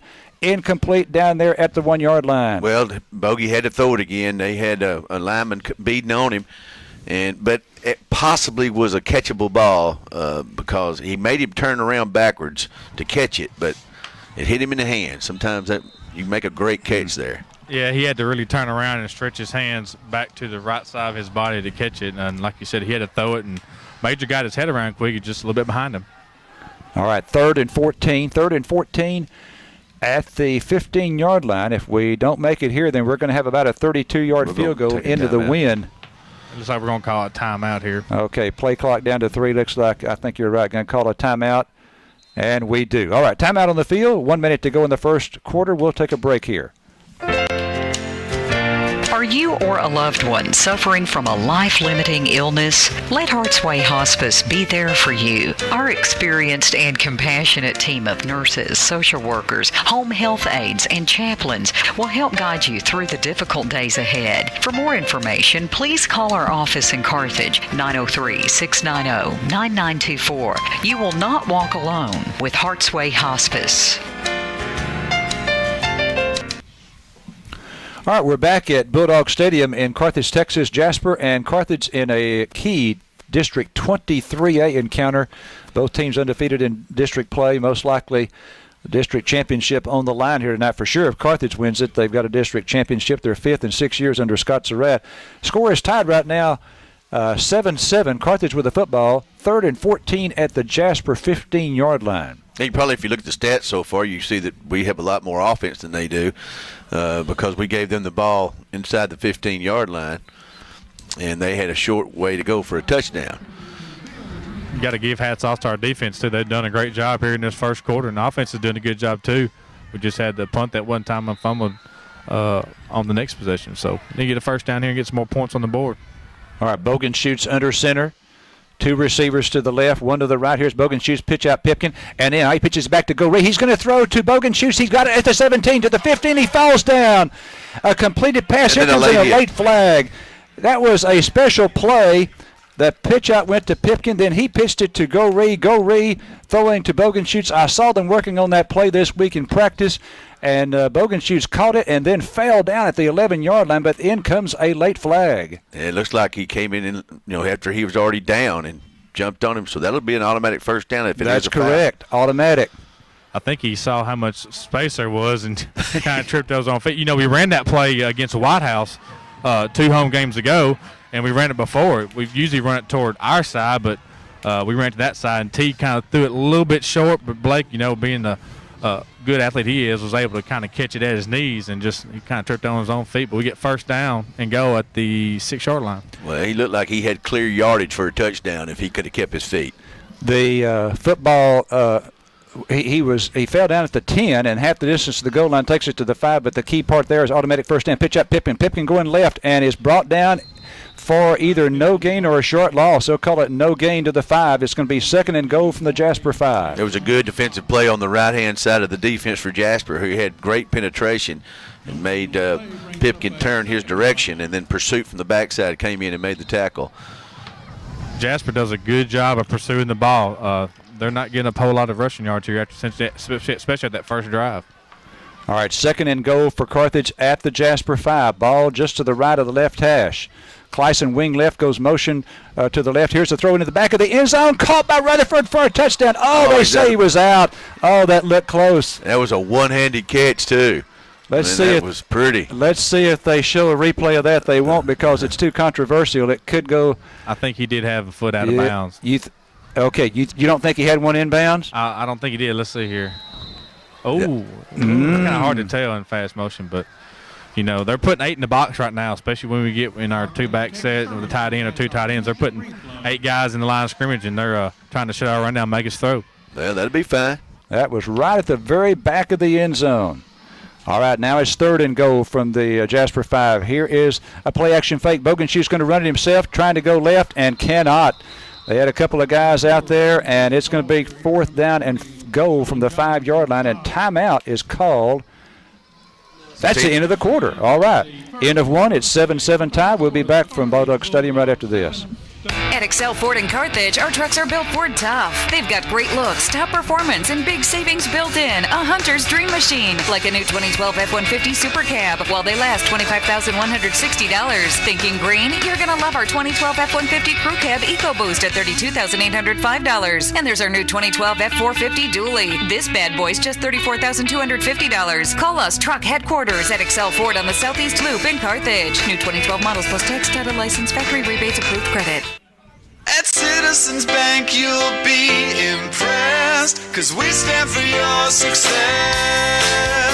Where do you stand with your bank? At Citizens Bank, we'll help you to know exactly where you stand, so you can stand tall financially. We are your full-service bank with the advantage of highly efficient, competent, and friendly service. Come in to Citizens Bank in Carthage today. Member FDIC and equal housing lender. 'Cause we stand for your success. Well, Larry, the offensive line still out there receiving instruction like we're going to go for this. And, Mark, you were right in what you said earlier. Big difference here in the total yardage. Carthage on the ground, 64-14. Carthage through the air, 94-14. Total yardage, Carthage 158, Jasper 28. But we've got a 7-7 tie, mainly because we gave them a 13-yard field for their only scoring drive after a fumble. So Carthage with 4th down and goal at the Jasper 5-yard line. Instead of electing to kick the field goal and take a 3-point lead, we're going to go for the touchdown here. It is 4th and goal, so we've got to score or we'll turn it over on downs. Bogenschutz will be in the gun. Snap back to Bogenschutz. Bogenschutz rolling to his right. Now he's going to throw back to the left. It's wide open to Black Clyson. Clyson for the 5-yard touchdown reception. Well, that's just good coaching right there. And good play calling. You bet. I mean, and plus having it in your repertoire to go to. You know, one we hadn't really run a whole lot. Something that they might not have seen yet, you know. Boy, that was a terrific call, wasn't it? I tell you what, the last time I remember us running that specific play was back in 2007 at Old Martin Stadium when Cedarius Blacksher was the quarterback against Okay, here's Gonzalez for the extra point, a sort of a line drive kick instead of his usual end over end, and it's good. Carthage 14-7 over Jasper. 11:53 to play in the half. Back from Carthage, Texas right after this.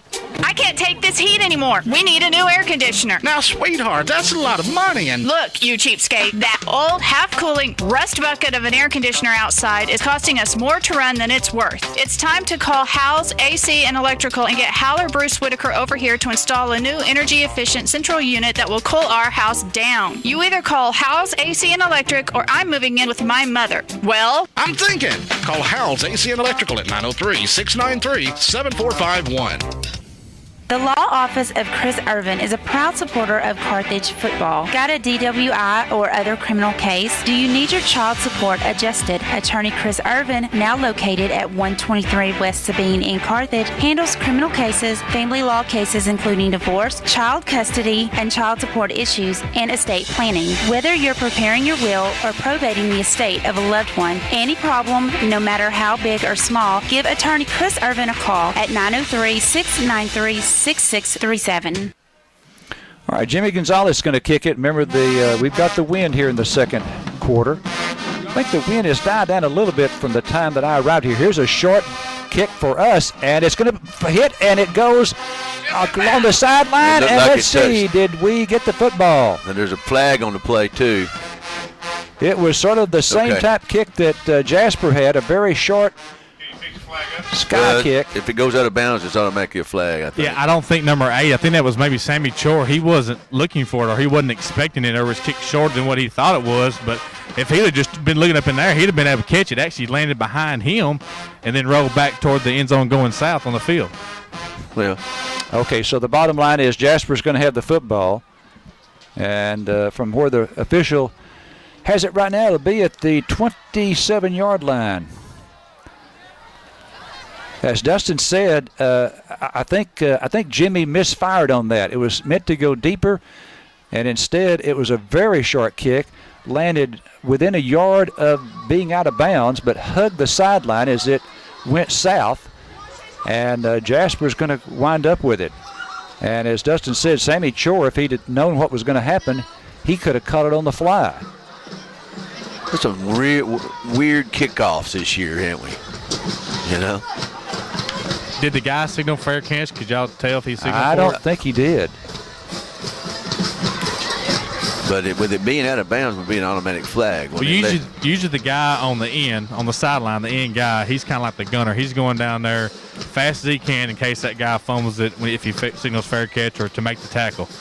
And it looked as though, he was the first one down the sidelines. No one blocked him, but looks like we're going to maybe there's a flag. We're going to kick it over. Okay, they're going to force us to kick it over. This will be a 5-yard penalty back to the 35. Well, that's kind of an odd because I thought they had the ball in pretty decent position there. Not bad. Right.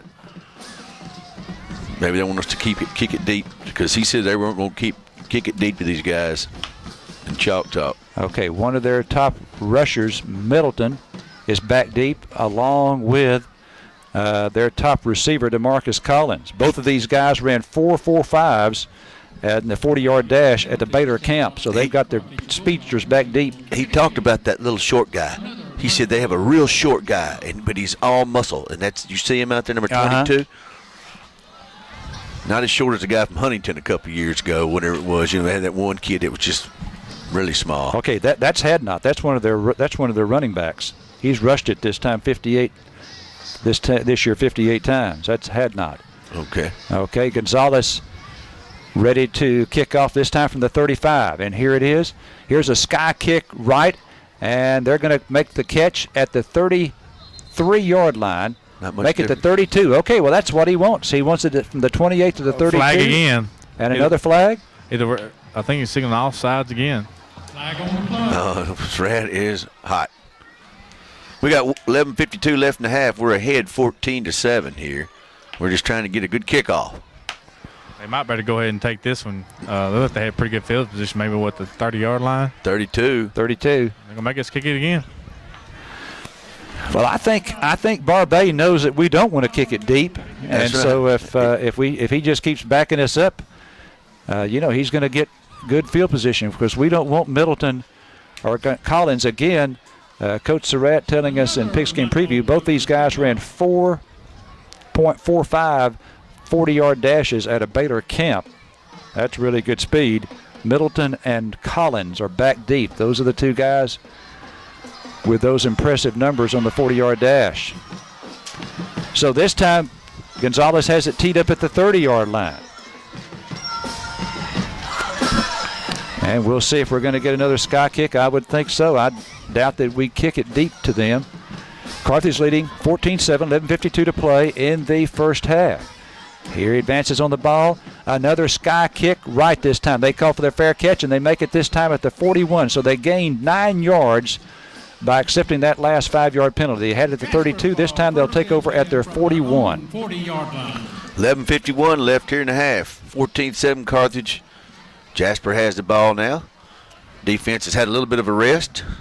See if they can stop up that run that they're so good at. We need another good defensive stop here, get the ball back, get us another touchdown, get some more points on the board. Jasper's not going to lay down. Their defense has been playing great discipline assignment football, especially down there on that third down where they stopped Blake on the little naked rollout. They were assignment, they were in their spots, and they are real aggressive and flow the ball real well. Okay, they've got their big running back in the backfield with Walker, and he hands off to Cooney. Cooney going to his right, and he's wrapped up for a loss. Lane Pierce over there, also Phillip Burns, and also in the tackle, let's see who that last one was to get up. Jackson, okay, that'll be a loss of 1 back to the 40. Nice tackle there on Cooney. We got a great fullback in him on defense. He's the quarterback out there on our defense and leading tackler, and he's been solid ever since we moved him up from a sophomore. when Thompson went down. Brings up And that really, and you know what? They say he could start anywhere in East Texas at running back. And, boy, that was great experience for him as a sophomore, wasn't it? Turned out that was a big plus of Kendall getting hurt. Okay, here's the snap back to Walker. Walker going to run it himself, and he does pick up a few yards on this carry. The line of scrimmage was the 40, and they're going to spot it at the 44, so Walker the quarterback for 4. Callaway and Chore together on the tackle from the linebacker spots. Need to hold them here. Sure do. 3rd and 7. Ball is on the right hash. Jasper going right to left here in the second quarter. Here's Walker rolling to his left. He throws left, and this one is going to be intercepted by Cooper. Runs the other way to the 40, 45, midfield, 45, out of bounds, and from the Bulldog bench at the 43-yard line, Trevor Cooper with the INT. Well, that was on the defensive line. There's a flag on the play back here. Maybe in roughing the passer or something, but maybe holding because it's in the area of holding. But we had pressure on him, and he had to throw it too soon, and it looks like it's going to be against Jasper the way they're at. 55 is upset. That's one of the Jasper linemen. He's not happy. This is going against Jasper.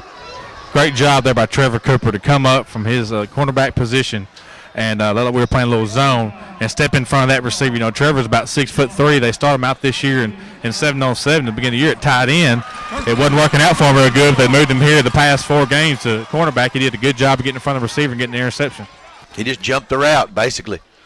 All right, Bogenschut's going to be under center as the Bulldogs come up to the line of scrimmage after creating a turnover against Jasper. They have it at the Jasper 43-yard line. Jasper looking like they're going to come with a blitz. Here's the handoff to Pipkin. Pipkin up the middle, and he's to the 40 and stopped at the 30. Make it the 40-yard line for a gain of 3 for Tevin. Yeah, that was just good line push. We'll take that 4-yard gain every time. 10:25 left first half, 14-7 Carthage. We have the ball on Jasper's end of the field. 3 yards for Pipkin. The ball is now about 4 yards to the left of the right hash mark as the Bulldogs go left to right here in the second quarter. They're headed toward the south end zone here at Bulldog Stadium. It is 2nd and 7 for Carthage at the Jasper 40-yard line. Rutherford left. Here's Bogenschut's 5-step drop. He's going to go deep down the near sideline for Goree, and it is incomplete down at about the 2-yard line. Well, I think that should have been defensive holding around the 25-yard line. They were tangled up. He couldn't get loose, and then they tangled up again right before the ball got there. But it looks like to me there was holding about 15 yards down the field where he couldn't get into his route. So the incomplete pass makes it 3rd and 7. Bogenschut's now 1, 2, 3, 4, 5. 5 out of 11 for 99 yards. 3rd down and 7 for Carthage at the Jasper 40-yard line. Carthage leading 14-7, 9:53 to play in the first half. We're going to go with Blissett and Goree to the left. Clyson's going to be a wing left. Rutherford a lone wide out to the right with single coverage out here on the near side. Snap back to Bogenschutz, and we've got timeout called by Carthage. We weren't lined up right, and Clyson was turning to Bogey and waving at him like somebody's out of position. And so we called a second time out of the game. All right, 14-7. We'll be back after this. If you're thinking about working on your own car, whether you're replacing your brakes, changing the oil, or even just replacing the wiper blades, you need to head to Toledo Automotive in Carthage. Toledo Automotive always has the parts you need when you need it, no matter what the job is, and if they don't, they'll get it for you. Toledo Automotive in Carthage is your authorized distributor of Mack truck parts in the Carthage area. When something goes wrong, check with the friendly and knowledgeable staff at Toledo Automotive, your Napa dealer in Carthage. 903-693-7806. 9:52 to play in the first half. Carthage leading 14-7. And the Bulldogs trying to take advantage of a Jasper turnover. Trevor Cooper with the interception. The turnovers now stand Jasper with the one pass picked off. Carthage has lost a fumble. And we also muffed a kick and lost that. So it's 3rd and 7 for Carthage now at the Jasper 40-yard line. But our turnover was a lot more costly. Deep in our territory. 3rd down and 7 for Carthage at the Jasper 40. And the Bulldogs with 3rd and 7 will send Rutherford to the right. Same formation we had before the timeout. Goree and Blissett to the left. Clyson a wing left. Snap back to Bogenschutz. He drops the snap and falls on it back at the 44-yard line. He dropped the snap and fell on it back at the 44. And so he's we'll never know what too. was called there, a loss of 4. Yeah, he was frustrated too after that. He slammed the ball down on the ground. He probably was looking before he got it. But we had receivers out in the deep. So Rat not happy. Missed the opportunity there. Yep. So we're going to punt it. Line of scrimmage is the Jasper 44. Jimmy punted once into the wind for 17 yards. He's now got the wind behind him at the Jasper 44-yard line. And one of their speedsters, Collins, is back deep. And another wide out, Limbrick. Okay, here's a snap to on the rugby. He's going to go with a special play, throwing to the left, and it is incomplete. Here's a flag coming in. Intercepted by Jasper. It's going to be a flag, I think, against Jasper. They intercepted, and we down him at the 40-yard line. Rugby-style kick for Collins. I saw for Jimmy Gonzalez. I saw them practicing that this week here at Bulldog Stadium, and he rolls to his right for a rugby-style kick, then throws back to the left, and it was certainly not very wide open. Picked off by Jasper, but our receiver was interfered with, I believe, and I think we're going to keep the football. Well, to look at the Jasper coaches, you can tell they're not happy, and we did kind of get a good call there, I think, because that really was an incidental kind of a contact. But, you know, when the ball's in the air, things change. Yeah, and Jimmy did do it a little more toward the center of the field and toward the sideline where Major was running, you know. I mean, I saw them working on that in the field house for the game on how they were going to line up and do that. When I saw them shift, I thought, well, we're going to run a fake punt here, and it was a good time. But you know, we got. I think you're right, Mark. I think we did get a break. It could have been a bit of pushing, but they might have had a little incidental contact with their feet. Well, plus he in Chalk Talk, you know, we ran that formation last week. We didn't. I saw it, and I remember you called it, but he said in Chalk Talk, expect a little something out of that. That was all he said. On defense.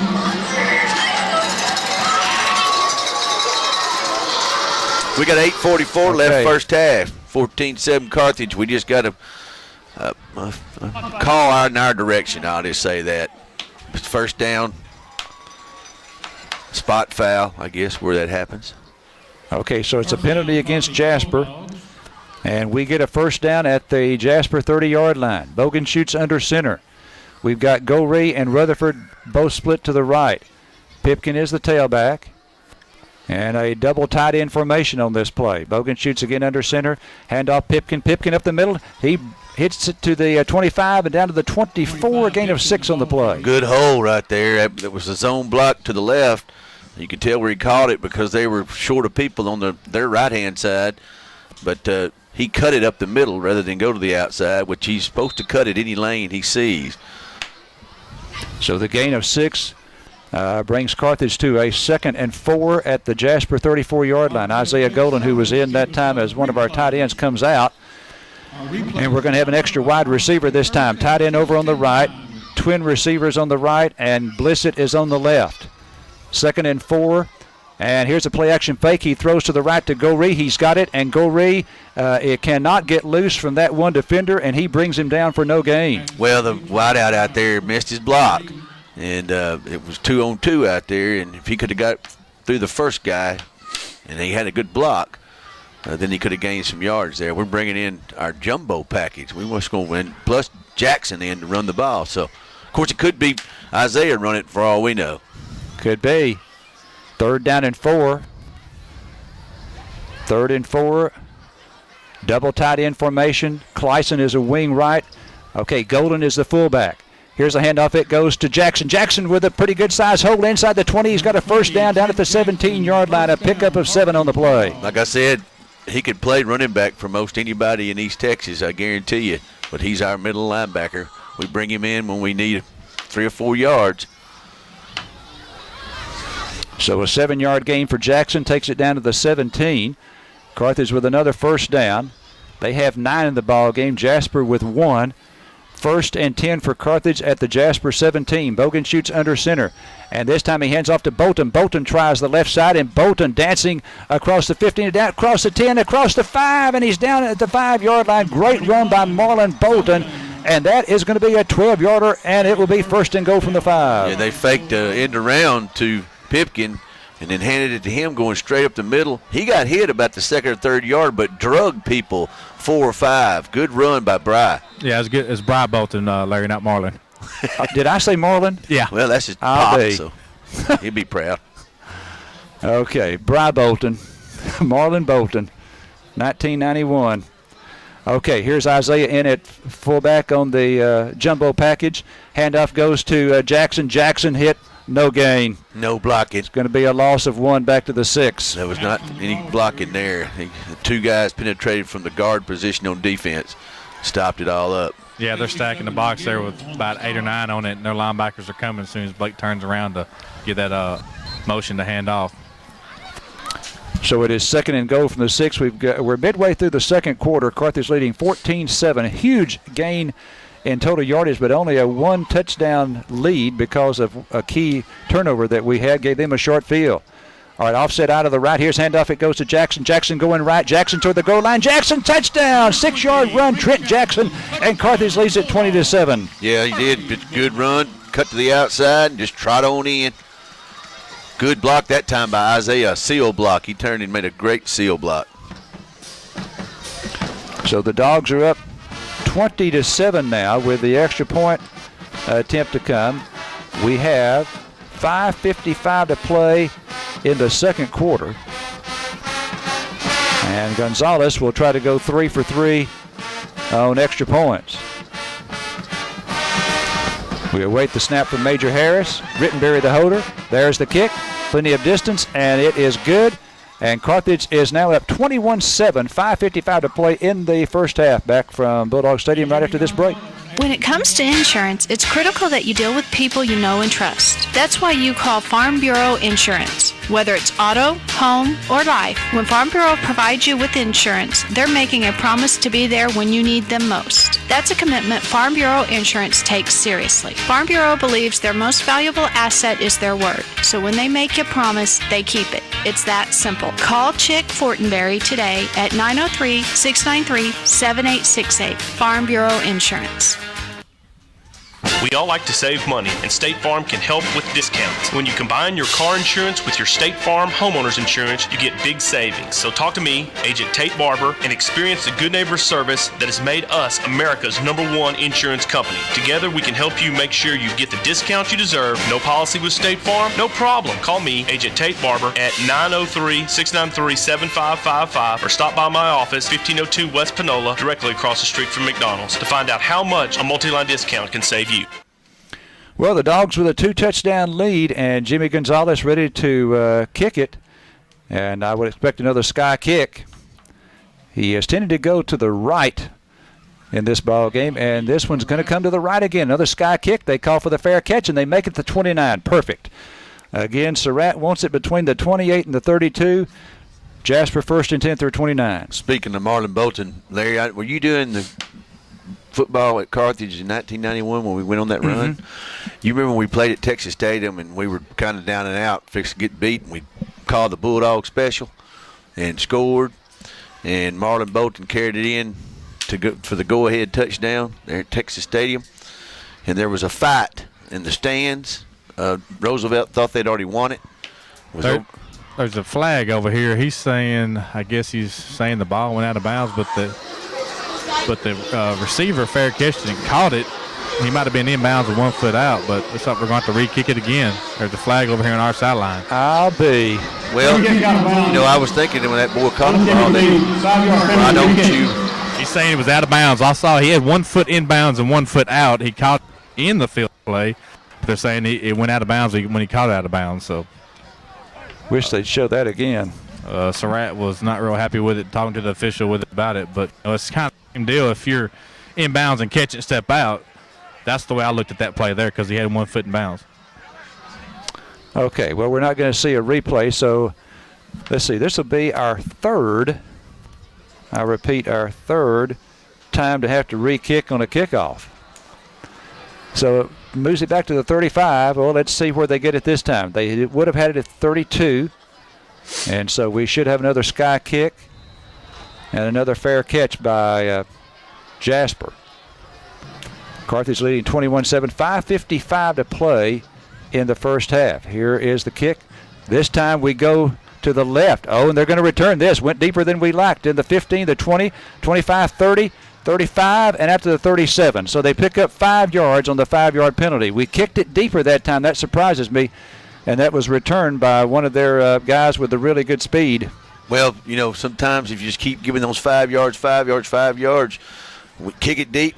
And if they do have a decent return, they're still at the same position they would have done if they pooch kicked to the 40, you know. So maybe we won that battle, and it doesn't seem to be, you know.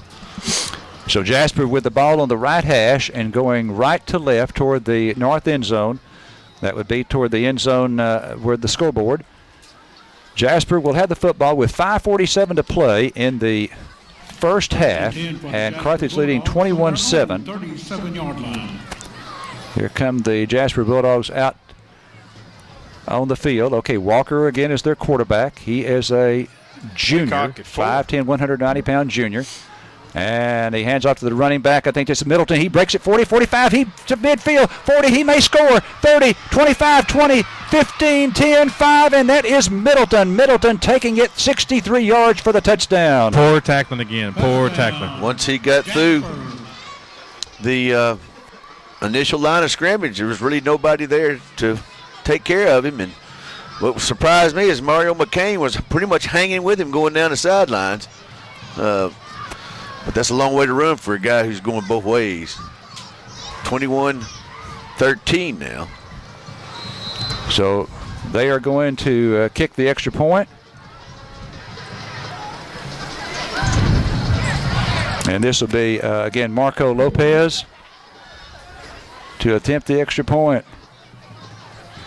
Good snap. Here's the kick. And it is good, and it's 21-14 Carthage, 5:36 to play in the first half. So just when it appeared we were starting to get a little control of the game, bang, a big play for Jasper. Back from Bulldog Stadium right after this. If you need construction done, well, check with Carlos and Shane Courtney at Courtney's Construction Incorporated. They're the best in the business, whether it's pipeline or dirt work, oil field maintenance, or general construction. The Courtneys are well experienced. Call them at 903-694-2911 or drop by 2617 US 79 North in Carthage. Courtney Construction Incorporated. When you need it done right, call Courtney Construction. They'll get it done. H-E-B Pantry in Carthage has just what you need at the price you want. The freshest produce and meat combined with trustworthy brands to keep your grocery bill low and your food quality high. H-E-B also has convenient hours for you. They're open 7 a.m. to 10 p.m. daily for your convenience. H-E-B has weekly specials that keep you coming back. Your Carthage H-E-B is the best place to shop for all your grocery needs. On the Loop in Carthage, great prices and high quality from your H-E-B grocery store. Well, the Carthage Bulldogs have had 28 offensive plays for 192 total yards. Jasper 14 for 94 yards. 63 of those 94 coming on that one play right there. Boy, one big play and one turnover at the 12. And look like you taking the game over. Looks like, you know, you're fixing to get a leg up on them. And one play, well, that's what football's all about. But we've got 5 minutes and 36 seconds to go down here and put 28 up. Look for another short kick again. Okay, Lopez to kick off.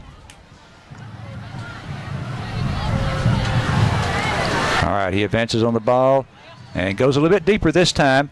And so this is going to be returned from the 16 up to the 20, 25. This is Chore, and he's pushed back before he gets to the 30-yard line, holds onto the football, and Carthage will have it at about our 28 or 29. We just go down here, keep our balance, keep our pass and attack and our running attack balanced, and go ahead and get another touchdown here before half. All right, Carthage at the 29. 5 minutes, 28 seconds to go in the second quarter, and the Dogs, who have scored on a 6-yard run by Jackson, a 5-yard pass to Clyston, and a 36-yard run by Pipkin, come up to the line of scrimmage, ball on the right hash as they go left to right here in the second quarter. Bogan shoots in the gun. Here's a flag, and it's going to stop the play. False start. Now, you know, you think about this, too, all year. We hadn't really had a whole lot of false start problems either. You know, we pretty clean on offensive line. But tonight, of course, when a defense is good against you, it tends to make you want to jump. And yeah, we just kind of 2 games in a row here where we hadn't had a real good tackling. That was another play there in that long touchdown run. We kind of had him balled up there at the line of scrimmage, and he's able to elude one of our tacklers. 1st and 15 now for Carthage at our 24. Bogan shoots in the gun. And here's a play-action fake. He's going to throw it. Throws it to Bolton on the right side. Bolton to the 25, and they have pretty good defense there. And he's down at the 28-yard line. Going to be a gain of 4 on that play. We get back 4 of the 5 we lost on the penalty. And that's a play we hadn't really seen, but it didn't materialize as good as we want with 5:08 left in the half. 21-14 Dogs, our Dogs. That is the 1, 2, 3. That is the 6th receiver to catch a football tonight for Carthage here in the first half. All right, second down and about 10 for Carthage. Snap back to Bogan shoots. Bogan shoots, play action. No, he hands off to Bolton, and Bolton picks up about 4 more yards out across the 30-yard line to the 33. Now, first down, if you got that play running, that's a good play to start. But now we're still 3rd and a little bit long with 4:31 left in the half. Blissett enters the ball game for Bolton. And then we have wholesale change on defense. They're bringing in like 5 or 6 new people. All right, 3rd and, let's see, it's at the 33. We got to go to the 39, 3rd down and 6. 3rd and 6 for Carthage at our 33. Bogan shoots in the shotgun. Bogan shoots, wants to throw it. He throws it right. It is caught out there by Rutherford. Then he's bumped out of bounds for a first down at the 46-yard line. Yeah, caught that ball out in front, too. I like it. Just hit his hands and stepped out of bounds. That was a good timing route right there from Bogey to what's his nickname? Big O? Is that what they call him? His nickname? Karen Rutherford. First down and 10 for the Bulldogs at the 46-yard line. They're 46. 4:04. Pushed out of bounds, stops the clock. Okay, we got Big Isaiah in there on this play. Overloaded to the right side. Here's Bogan shoots. And he's going to go to the left side. He goes to a receiver out there, and Goree drops it at the 10-yard line. He had his hands on it and could not haul it in. Strong to the right side on our formation. Goree was the only Bulldog out to the far left. That's where he went. He had one-on-one coverage, just couldn't pull it in. It hit him right in the hands, and either it looked like he stuck his hands out, brought them back, and then did it again. And he's sick of himself, but hey, it shows that we can do it. Okay, 3:56 left in the half. 21-14 us. Almost was like whenever he got separation, Jasper fans are upset because they thought it was an offensive push-off, but he kind of like you getting separation. All right, 2nd and 10 now for Carthage at our 46. Clyson goes motion left. Bogan shoots handoff. Pipkin, pretty good hole, and that suddenly closes up after he picks up 4 to midfield. And then they jerk his helmet off, and he'll have to come out for a play. But he did a lot of extra effort there on his part. But like Dustin said, they rallied to the ball, and there was a bunch of white jerseys all of a sudden there to get him. They do a good job pursuing the ball. They're very fast, very quick, athletic. They do a good job of open field tackling as well and pursuing the ball. Okay, we'll call it a gain of 4 to the midfield. A gain of 4 to the 50, making it 3rd and 6 at the 50-yard line. We've now got 3:35 to play in the half. We've got 1 timeout remaining. 3rd and 6 at midfield. 3.5 minutes to go here in the half. Goree, wide out to the right, goes motion left. Here's Bogan shoots, 3-step drop. He throws to the right side. It's tipped by one of the Jasper defenders. It was intended for Rutherford, and the tip knocked it off course. And so now we have a choice to go for 4th at the 50 or give them the ball with half a field with 3:19 left. And let's see what he's going to do, where our whole offense is still out there. I'd punt it and pin them back deep, make them go the length of the field. Let's see what he does. Now he's bringing Pipkin in. And we're going for it. We're going for it right here. Wow. Well, he trusts his defense, so let's see. 4th down and 6. 4th and 6 for Carthage. And here's a flag, and this is going to be a substitution-type penalty. We're going to punt it now. Carlos now, substitution infraction on the offense, 5-yard penalty, remains 4th down. Well, he took a pretty good while before he sent in Pipkin, and of course Blissett had to come out. So now the punting team's going to come in. So we're going to kick it. The line of scrimmage will be the 45-yard line. 3:19 left. 21-14 Carthage here right before half. Now remember the last punt formation we were in, we shifted to the right and then tried the special play back to the left on the pass. It did not work. Of course, we got the penalty on that. Timeout, Jasper. Timeout called by Jasper. All right, we'll take a break. We'll return to Bulldog Stadium right after this from KGAS. At First State Bank and Trust Company, our customers and our community come first. The 65 people who make up the First State Bank and Trust Company team spend thousands of volunteer hours and, along with the bank, contribute thousands of dollars every year to 76 community charities and organizations. That's what we call a spirit of community. It's not just our responsibility, it's our history. First State Bank and Trust Company, Carthage, member FDIC, equal housing lender. Since 1951, Pippin Motor Company has been serving you, the residents of Panola and surrounding counties. Hi, I'm Will Blackwell, and I want to personally invite you to buy your next newer pre-owned vehicle from us. All right, it is fourth down. Fourth down and 11, and we're going to kick it from our 45-yard line. Jimmy Gonzalez stands back at his 32, so that's a 13-yard drop. Again, we shift to the right. Same thing we did last time when we threw back to the left. We await the snap. Here's the snap. Rugby-style kick. This time he does kick it. He kicks it right. It hits at the 23. We get a pretty good bounce. It goes across the 20 before it goes out of bounds and is killed at the 18-yard line. Now that is good kick right there. Keep it away from their returner. Good job on Gonzalez right there with 3:11 left here. Our defense just needs to go in at halftime with this 7-point lead and come out. Play defense again. They do get the ball first in the second half. 37-yard kick, no return. We'll take that every time. Carthage on defense now. Jasper has it at their own 18. Oh, for a turnover here. 3:11 left to play in the first half. Carthage leading 21-14. As Mark pointed out, Jasper does get it first to start the second half. Walker, their quarterback. Looks like they've got Middleton in there this time. They hand off to the running back, the wide out, Collins going right. And Collins is going to pick up about 5 yards out across the 20-yard line to about the 22 or 23. Yeah, he was coming in motion from left to right, and he just never could get around the corner. We had good pursuit. Somebody turned it in out there in good pursuit, but that was a good play. They spread us out right then and had wideouts on both sides, tried to spread the defense. Okay, Collins, their top receiver, comes left. That was a 5-yard gain. It's second down and 5. Walker, the quarterback, is in the shotgun.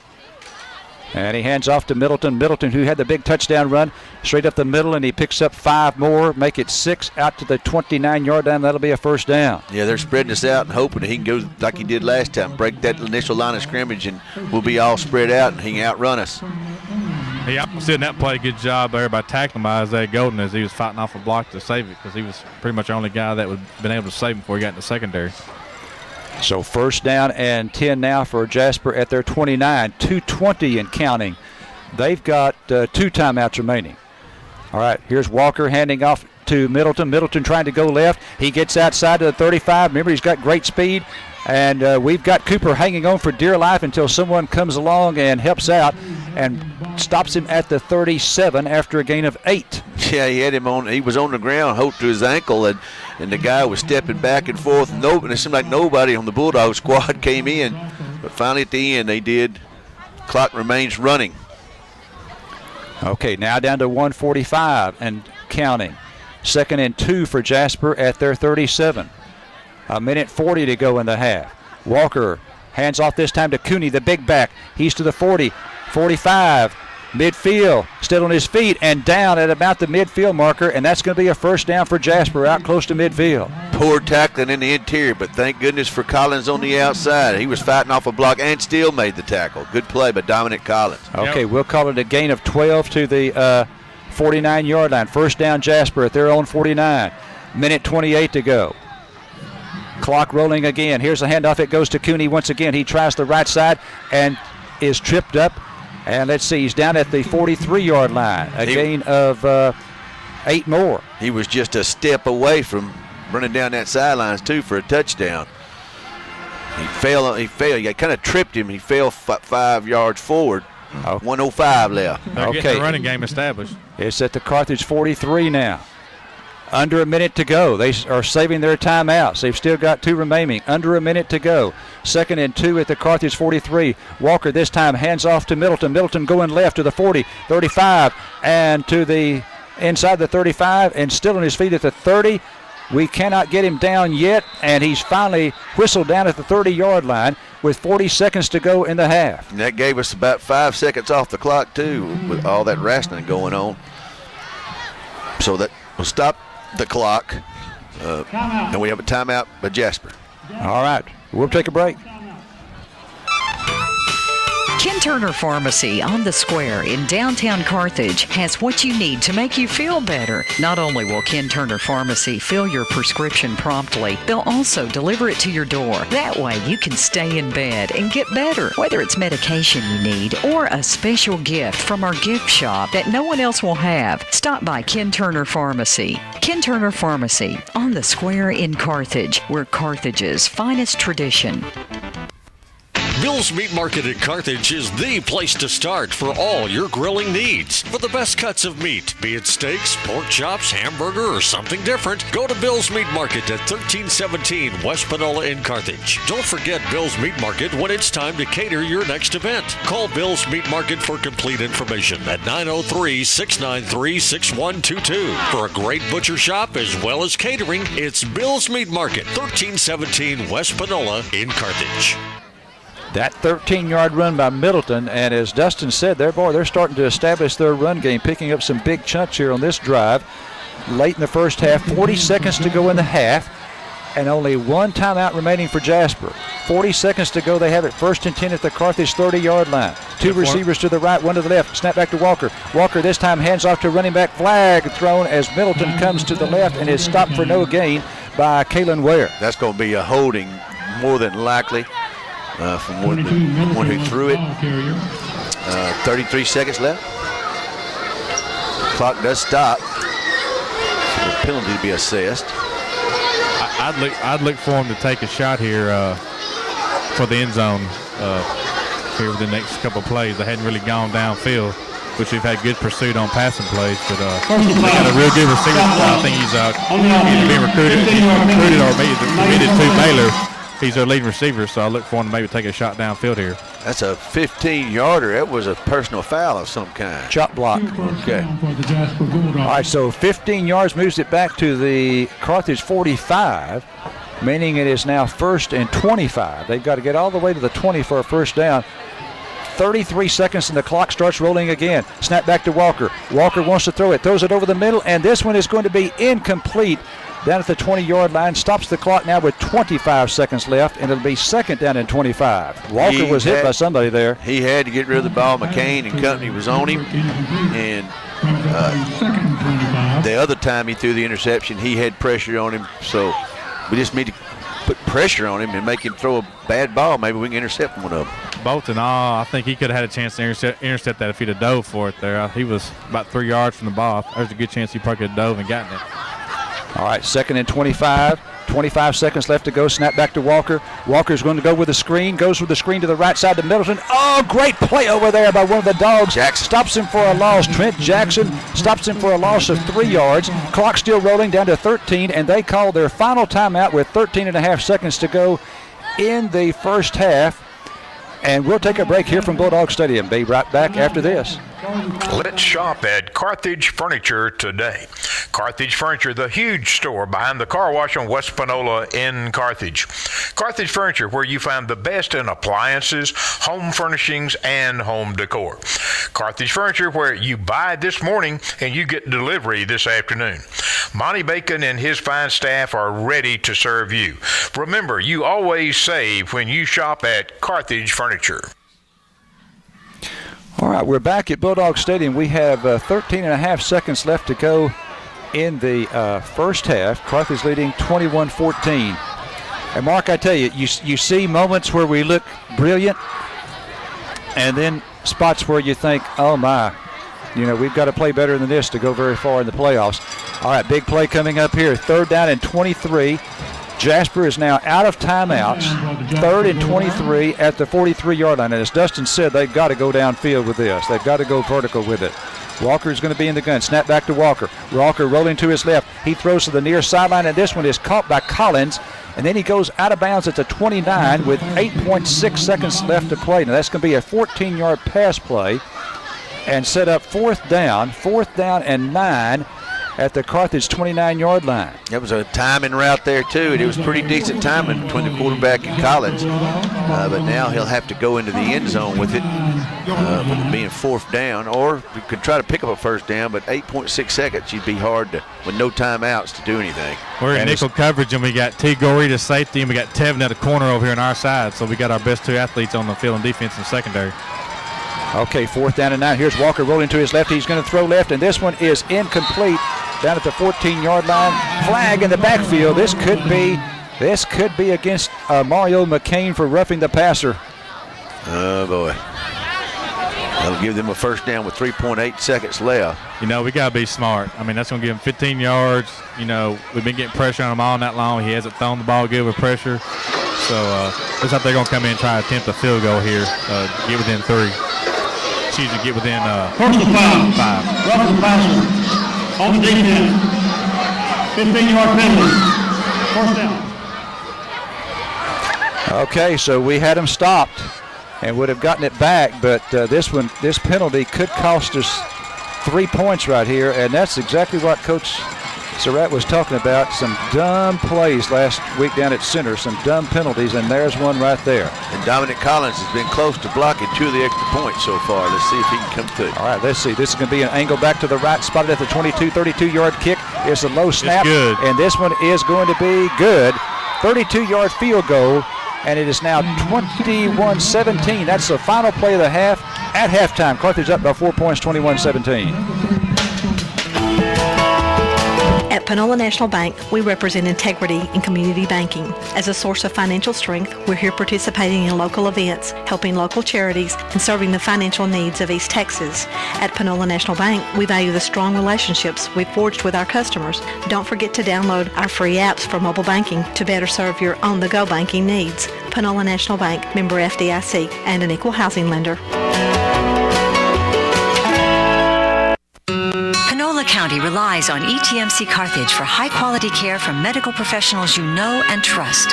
We offer a full range of services like 24-hour emergency and level 4 trauma care, diagnostics including 64-slice CT, MRI, digital mammography, bone density, ultrasound, and X-ray, and ETMC First Physicians Clinics with specialists in pediatrics and family health.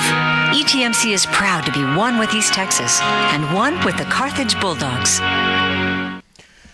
Well, welcome back. It's halftime here at Bulldog Stadium with Carthage Bulldogs leading Jasper Bulldogs 21-17. Jasper band ready to take their halftime position here. Bradley's joined me in the broadcast booth, and maybe make sure your mic's working there. And congratulations on the Battling Bulldog band at the contest last Saturday. A fantastic performance. All judges rating the band first division. Thank you. And I wait to see. Are we going to do anything different? Are we going to? No, sir. We're getting ready for NAMBY, aren't we? Yes, sir. We're sticking to the same. The Jasper band has 63 members in their marching band. They will be doing. This will be a corps style band. Black shoes, black trousers. Their coat is black, white, and burgundy or maroon. As they make their way now, the band from the far sidelines. Coming out, we'll get our field mics turned on and be ready to go here in just a second. There we go.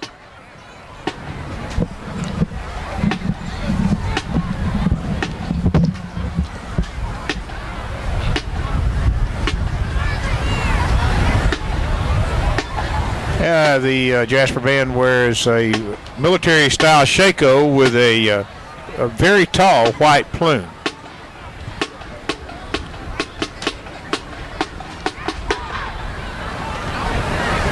Auxiliary makes their way down on the near sidelines. We have a couple of melodic percussion in the pit.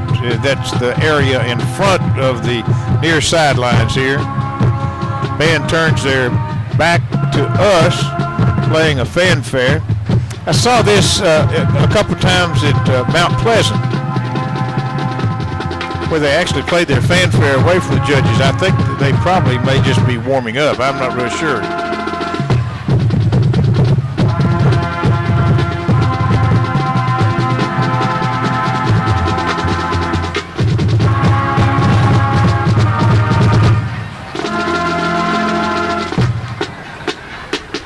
Okay, the band now starts their patterns in motion as the auxiliary comes out. And the theme for the program here for the Jasper Band is Fiddler on the Roof. I believe their band director said they go to contest tomorrow, maybe. Would that be right? I thought they had gone last week, but maybe that tomorrow is the time. The band is being led while on the field by senior drum majors Jasper Glenn. I'm sorry? They go to area tomorrow. Area, okay.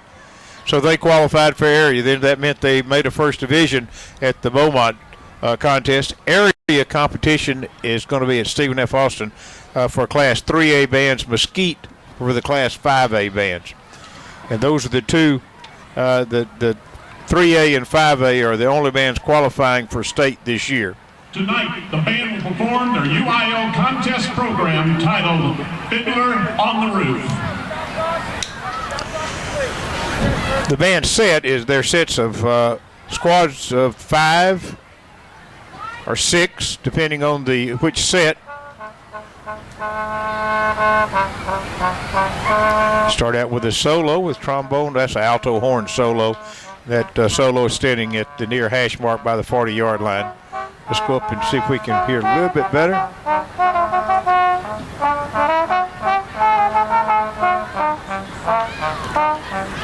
Taking a 22.5-inch step most of the time. Core band will do a lot of tempo changes, a lot of volume changes, a lot of standing in place. 9 times out of 10, the bell always faces the press box. That means you'll be marching sideways, you'll be marching backwards, whatever the case may be, to keep those bells pointed. And for dynamic contrast, you may see them take their back to the press box to get more emphasis on the more subdued section. Yes, sir.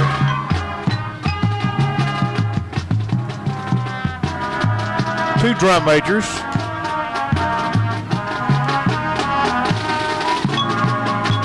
Six members of the auxiliary or flag corps. For our radio audience, the flags are very bright sunburst colors, real bright yellow, orange colors. Percussion set at the back of the band, now moving toward the C here at Bulldog Stadium.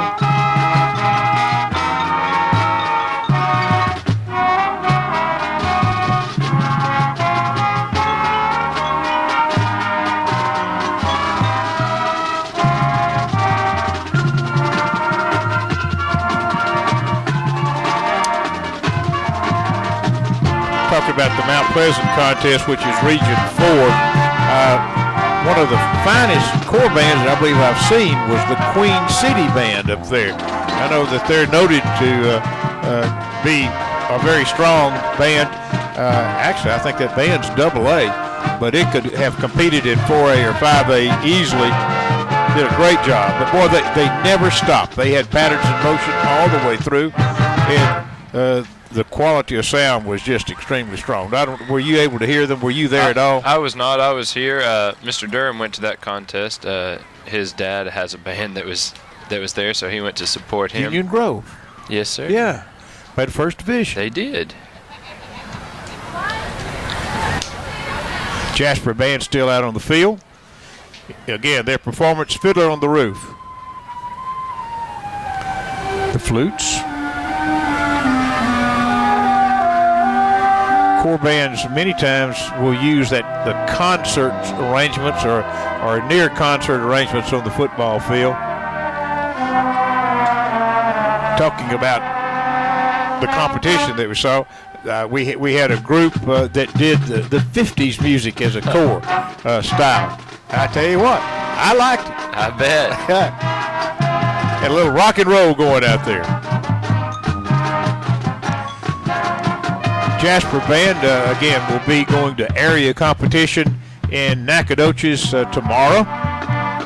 It looks like the weather is going to hold. I think we've got the rain early, and that won't be a problem. Chill in the weather might be a problem. We're not used to that little chill here. Not quite. I believe the Jasper band is in Region 18, which is the Beaumont region.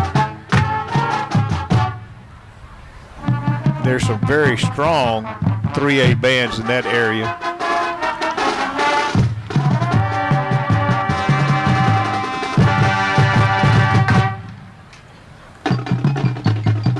Percussion feature.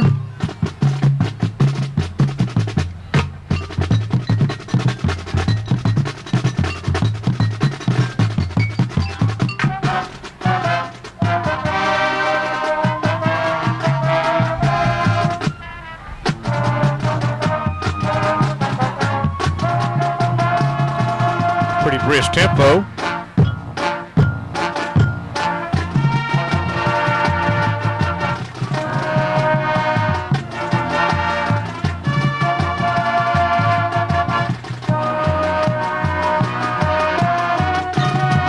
Change down the pattern. Change the set.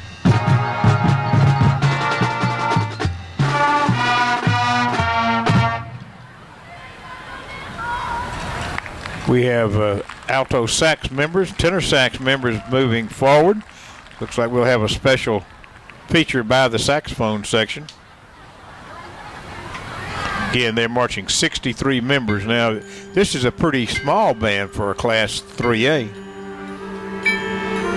Go down and listen.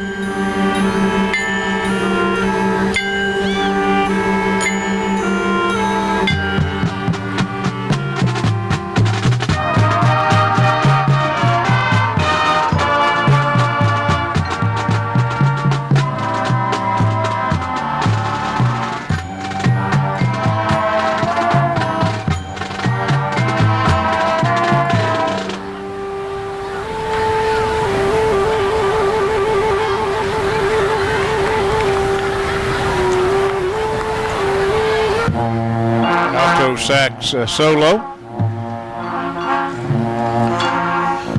Band set moves toward the middle of the 50-yard line. And they're changing the pattern as they continue to play.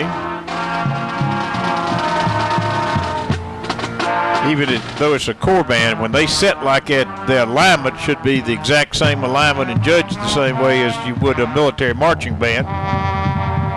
Band goes into company fronts, now into a single company front.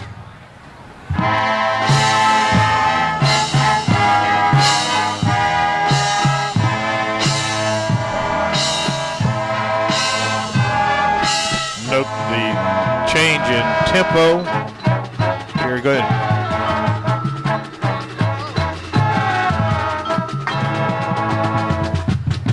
By the way, you have to be in step while you do that too. You can't be out of step. Most core bands hit the heel first. That is not a normal way to walk.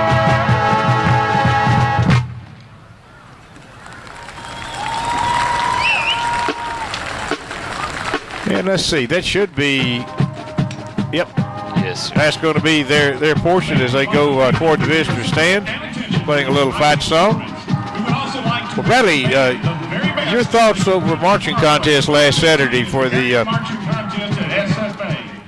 Region 21 competition. Normally at Nacogdoches, because of homecoming at Nacogdoches, they moved that competition to Lobo Stadium. Lobo Stadium, not a bad place to play. No, sir. It was really nice. The kids performed well. They really stepped up to the challenge there. We had a few different things pop out that, don't normally happen, but my band director in high school, Dr. Payne, always said you're guaranteed to have at least one thing happen at contest that's never happened before. And you're referring to Dr. Jerry Payne? Yes, sir. He, we had a couple kids that got a little bigger sound than what they normally do, so the last this week and next week we'll be working on polishing all that for the big NAMBY competition. it is a fact that you got the multiple of numbers out there that you're going to have to. Somebody is going to have a mental error, and that's not a problem. The problem is how fast can you recover from that. And in fact, I had one time at a marching contest when I was teaching at Manny, Louisiana. I had a trumpet player, a young lady that just got lost, and she found herself. The band was going one way, and she was by herself as a soloist, not scheduled to be, on the 40-yard line, completely away from the band. She marched straight down that chalk line to the sidelines. When she hit the sidelines, she ordered a horn and stood there at attention while the rest of the band played. She got a standing ovation from the crowd, and when the band came in, she was still smart enough to take 2 steps forward so that space would be occupied by the one that was coming in on the company front. Hey, that's quick And thinking. I tell you what, I just hugged her neck when we got through because, in fact, so many people watching her, we had a little problem down there they didn't even see. All right, well, I'm glad that the Battling Bulldog Band, the Twirlers and Flags, have got their uniforms. Like to see the sequins, like to see the color. And we're going to do looks like a little jazz number with a hoop baton. Yes, sir. Some of our twirlers went to twirling solo and ensemble contest Wednesday in Lufkin. Had several of those do really well. Several first division solos. Our captain, Brett May, got a first division on her solo. Kristen Lidke, lieutenant, got a first division on her solo, as well as Marissa Ingram, Mia Scott, and Kate Sherman. So we're real proud of those girls for going down to Lufkin and putting on a good performance for the judges. Band makes its way from the far sidelines, coming across. And with the lead of the Flags and the Twirlers, you see a little bit different look, bright color-wise, that you didn't see at marching contests. It really adds to the uniforms. And I'm really glad now that we have these uniforms. The Flags wear red sequin uniforms trimmed in silver. The Twirlers have silver uniforms trimmed in red. Great contrast, great colors that really match the uniform. The flag members have red and white sunburst flags, and they're doing some introductions. We ought to catch up with them. Yes, sir. Our majorettes, junior and captain Brett May, junior and lieutenant Kristen Lidke, sophomore Ashley Andrews, Emily Donald, Kelsey Hooker, Marissa Ingram, senior Jessica Moore, sophomore Allie Radcliffe, Mia Scott, Kate Sherman, Tara Traylor, and freshman twirler Kelsey Widener. Flag members, senior and captain Lilia DeJulian, junior and lieutenant Krishlyn Rockmore, sophomore flags Laniqua Bowman, Cassidy Britton, Kristen Brooks, Sharmitria Brown, Alexis Hardy, and Kristen McMullen. Excuse me, our junior flag members, we don't have any. Okay. Our senior flags, I'm sorry, I'm all kinds of messed up. I'll get my stuff together here in a minute. Junior flags, Cheryl Cheshire and Emily Ward. Freshman flags, Zakayla Cooler, Jalissa DeJulian, Marissa Garcia, and Kiara Ware. A little out of order than you normally used to there, yeah. I got the script because it's senior night, and not what I'm used to. We'll need it here in a minute to get all these down. All right. The flag, and here again, I'm going to commend the choreography that is used here. No other band in East Texas does what y'all do. We got some, how many students we have out there combined? 28, 30? 27 auxiliary. 27 auxiliary. A routine designed to work both the Twirlers and Flags together, and you just don't find it anywhere else.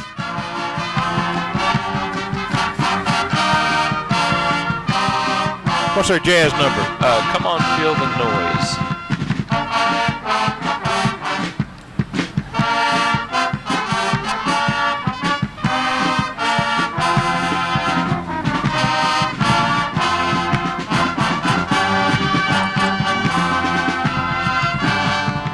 Now the Flags and Twirlers have dropped their batons and they're doing dance steps now.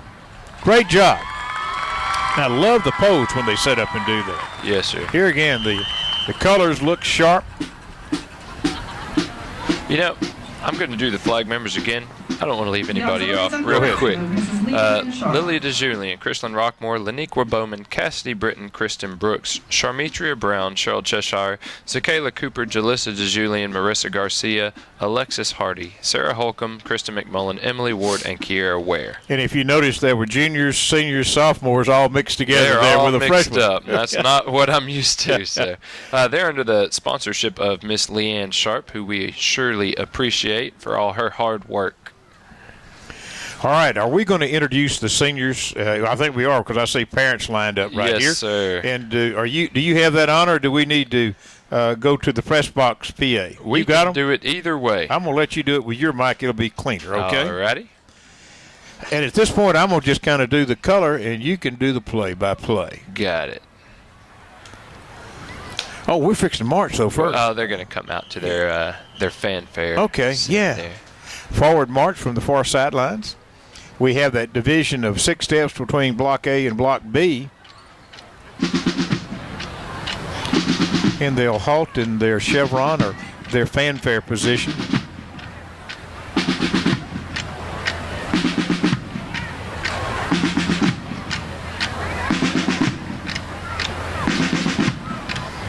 As they halt, they immediately go into parade rest.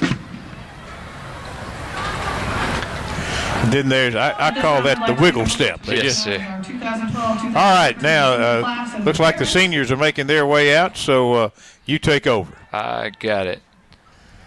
All right, the seniors are lining up on the near hash.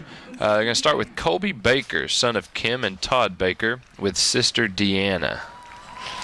He is a tuba player and also a football player. Brandon Bishop, son of Karen Caver and Paul Bishop. He is a trumpet player. Lilia DeJulian is daughter of Lilia and Miguel DeJulian. She is a bass clarinet player and a flag member. Erin Donald, daughter of Dr. Sue and Ben Donald. She is a percussionist and our percussion captain. Linnell Fields, niece of Carol and Richard Valentine. She's a baritone player. She recently converted from trombone to baritone, did that last year. Allison Gert is the daughter of John Gert, and her sister, Ashley Gert, is escorting her tonight. She's a French horn player, by the way. Sarah Holcomb, daughter of Natalie Wells and Rod and Priscilla Holcomb. She is a flute player and a flag member. She's also one of our quartermasters, as well as Lilia DeJulian. Stephen Lewis, son of Dolores Bennett. He is a trombone player and our band chaplain. Matthew Mitchell, son of Stephanie and Chris Britton. He is a baritone player. Jessica Moore, granddaughter of Linda and Lester Koenig. She is a trumpet player and also a twirler. We have Jalen Rattler, son of Jackie and Emmett Rattler. He's a trombone player. Last year he played bass drum for us. We needed a few extra percussionists. Kalen Ware, son of Nakisa Ware, and he is also escorted by his sister Abrisha Ware. She was a percussionist for us last year, 2 years ago. He's a football player and a baritone player. Zoan Whaley, son of Kelly Whaley, is a clarinet player and also our drum major. There are 13 seniors in the band this year, which we found kind of ironic, senior class of 2013. We sure appreciate all their help and dedication to this group. Very special group right there, isn't it? Yes, sir. We're sure going to miss them. They're your leaders that will continue to lead the band through the NAMBY competition and to as we get ready for concert and sight reading competition. Yes, sir. This year's band bow, chosen by popular vote, is Mr. Stephen Lewis.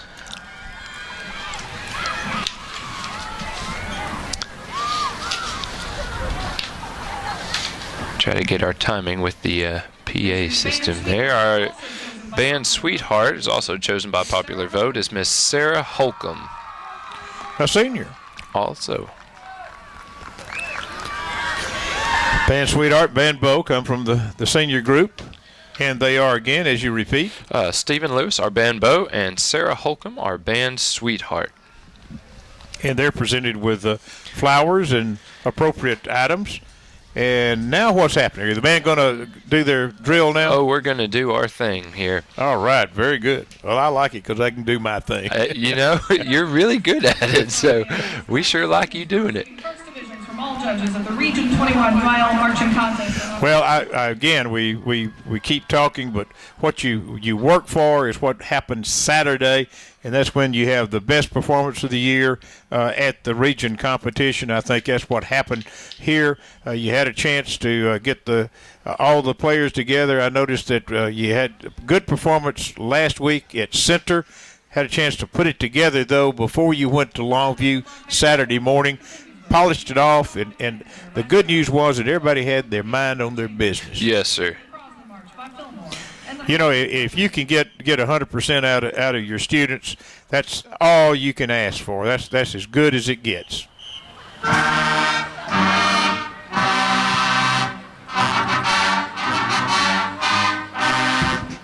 Venetian Philharmonic Fanfare, played by the Battling Bulldog Band.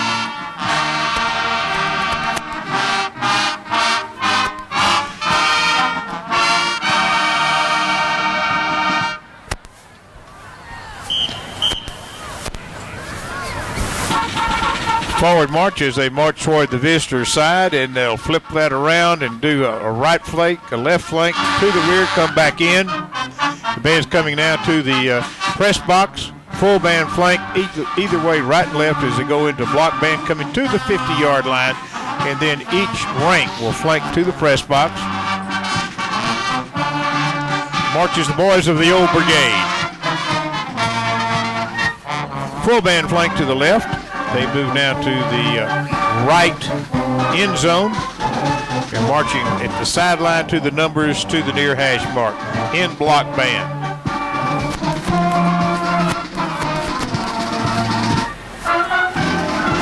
Military counter march by 2 files. Staggered in 2 more files, counter march out. That'll happen for the 4th time now.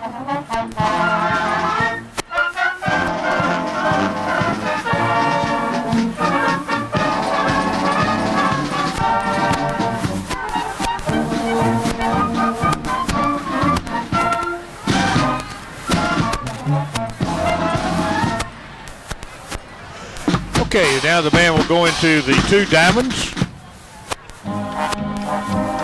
Counter march step, and the diamonds pass through each other.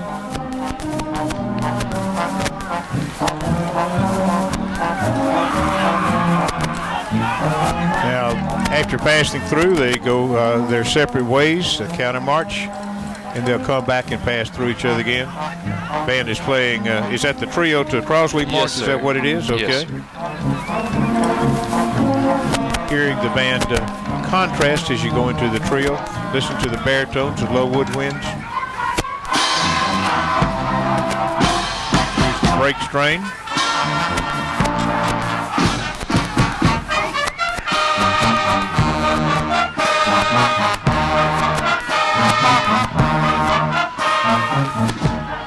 The band now has tagged up and they're back in their block band.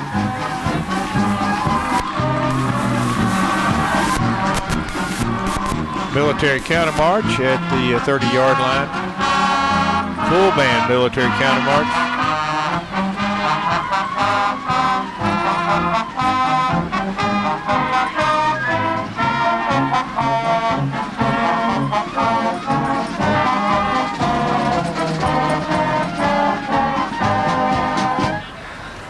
Band sets up in a staggered counter march.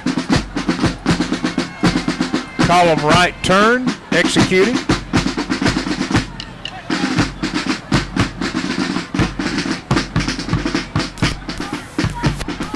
Band moves now to the Big C here at Bulldog Stadium.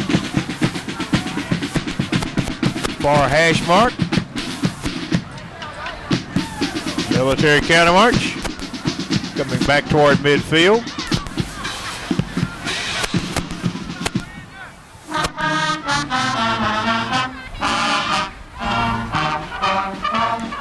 And our blockbuster.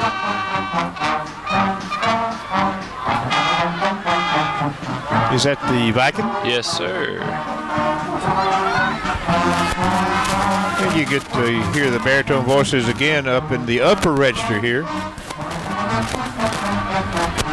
Blockbuster continues. Another pass through. The band makes its way out to midfield. And reverse Illinois, that's going to set the band up into, started out to set them up into 4 company fronts, and we do the waterfall. That's done by files flanking into each other. Midfield. Continuing the waterfall.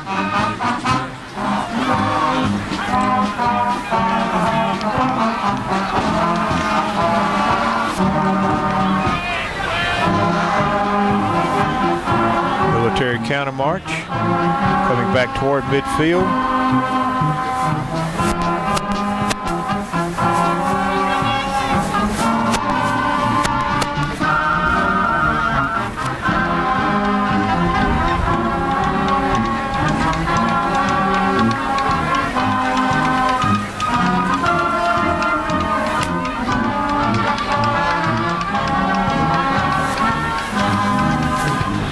Marching now in the parallelogram, moving right to left on your radio dial.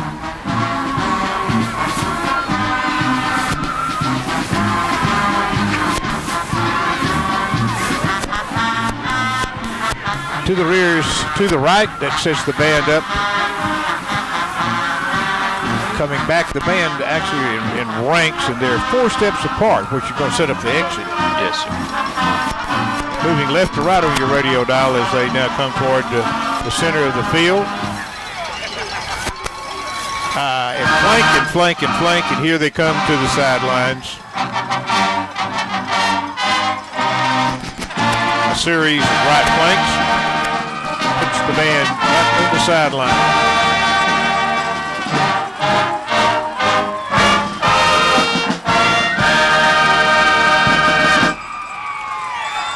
And that's the performance, and what you saw tonight is what you also would have seen Saturday at competition. Yes, sir. Band goes to Bryan when? Next week? Not this weekend, but next weekend. Next weekend? They perform around 4:30, I believe. And that stadium that you will be, do you know? It's Bryan High School Stadium. However, I understand the A&M band will be there. They will be. They'll be performing an exhibition for us at the end of the contest, right before results.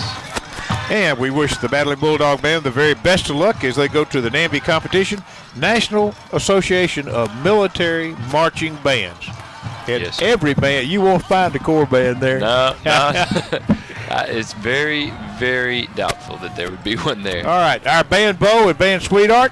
Stephen Lewis, band bow, and band sweetheart, Miss Sarah Holcomb. So congratulations to those two. You bet. Bradley, thank you for being with us again. Best of luck to the Bulldog Band at NAMBY competition. Thank you. There's nothing like football season in Texas. As the #1 ranked bank by Forbes in 2012, Prosperity Bank wishes the #1 ranked Carthage Bulldogs good luck as they begin their quest for another state championship. Prosperity Bank offers exceptional mortgage rates, low auto and commercial rates, along with a variety of deposit products including online banking and now mobile banking too. With over 200 locations across Texas, Prosperity Bank can meet all your banking needs just about anytime, anywhere. Go Bulldogs, all the way to another state championship. Prosperity Bank, member FDIC, equal housing lender. Stats: buying or selling a home, need a will or estate planning, hurt in an auto accident, accused of a crime, or need help with a divorce or child support. Put a Bulldog to work for you. Call the Fields Law Firm for your free and confidential consultation. 903-693-8888. The Fields Law Firm bringing you the first half stats. Carthage 11 first downs, Jasper 6. On the ground, the Dogs 101, Jasper 132. Through the air, the Bulldogs 116, Jasper 25. So total yardage, Carthage 227 and Jasper 157. We've got the second half kickoff coming up and it'll be brought to you by Anderson Tractor Sales. Anderson Tractor Sales on Highway 59 in Carthage proudly supports the Carthage Bulldogs. Go see Anderson Tractor for all of your farm equipment needs, or call 903-693-6628. Anderson Tractor Sales with the second half kickoff, 903-693-6628. And on the second half kickoff, the Jasper Bulldogs will get it because Carthage won the toss and took the first half kickoff. So we'll probably see a sky kick here again from Gonzalez. Carthage will have the wind. What wind there is, they'll have the wind here in the third quarter. And then Jasper will have it in the final stanza. The wind, again, not near as strong as it was when we first arrived here at the stadium. It's subsided quite a bit. But what wind there is, Carthage will have it here in the third quarter. Gonzalez probably coming with another sky kick. Carthage leading at 21-17. At one point we were up in the ball game 21-7. So they scored the last 10 points, and they catch it. Now they hand it off. And let's see, they faked one handoff and then handed it to, I was tricked. I thought the man coming up the middle had it, but instead they handed it off to a man going around the right side. What's that? And he is tackled that's called the starburst. Starburst? And he is tackled at the 28-yard line. That's okay. We pooch kicks, that's where it was going to end up anyway. So defense now needs to come out and stop the run and make them throw. And the way that works, a man catches it, then turns his back to the team coming down the field, and then you have some players from the receiving team crisscross behind him, and you fake it once or twice and finally hand it off, and it's sort of, it's meant to be deceptive, obviously. All right, Jasper has it now 1st and 10 at their own 28, trailing 21-17. They scored the last 10 points of the first half. Here's Walker on a run himself, 30, 35, and has a first down at the 38-yard line. Picks up 10 yards on the first play of the second half scrimmage. Yeah, just zone read it, ran right up the middle, and got enough for a first down. We've got to stop that run we did a very good job of it the first quarter. In the second quarter, they started warming up to the run. All right, 11 yards instead of 10 on that play. 11 yards for Walker. 1st and 10 now at the 39. Here's Walker pitching out. It goes to Cooney. Cooney trying to come left. He's in all kinds of trouble trying to come left, and he is stopped for a loss of 4. Yeah, we had good. The guy turned it in, and a pursuit from the backside. 4-yard loss. Good play there by Burns. 2nd down and 14 now for Jasper at their own 35-yard line. And again, we have spots where we just look brilliant, and then, a play where we don't look so good. All right, that was an outstanding defensive effort right there. Walker gets the snap, hands off to Cooney. Cooney coming left, pretty good hole, 40, 45, midfield, 45-yard line, and a big hole there, and they're going to pick up a first down on a run of about 20 yards. Well, Chor did his job. He came across the line of scrimmage and turned it in, but there was no pursuit from the backside. There was nobody there. So Jasper looks good to start here in the third quarter. 21-yard by Cooney. 1st and 10 Jasper at the Carthage 44. Walker hands off to Cooney. Cooney trying the left side, tries to get loose from one tackler and cannot as he holds on for dear life until some help comes. Callaway on the tackle there. He hit him at the line of scrimmage and he fell forward for a couple of yards. 3-yard run that time for Cooney. Jasper scores here and they take the lead in the ball game. Carthage has never trailed. And again, led 21-7, with 5:55 to play in the half. And Jasper scored the last 10 points of the half, including a 32-yard field goal in the last play of the half. They got that after we were penalized for roughing the quarterback. 2nd down and 7 at the Carthage 41. Here's Walker handing off this time to Middleton. He has a long touchdown run trying to go right. 35 and still on his feet and finally dragged down at about the 31-yard line. That's going to be a gain of 10, and that will move the chains. And Isaiah Golden was way out there and made that tackle off of the defensive line. Good pursuit by him. But he's not supposed to make them down there. He's supposed to make them at the line of scrimmage. So Jasper's moved the ball very well here.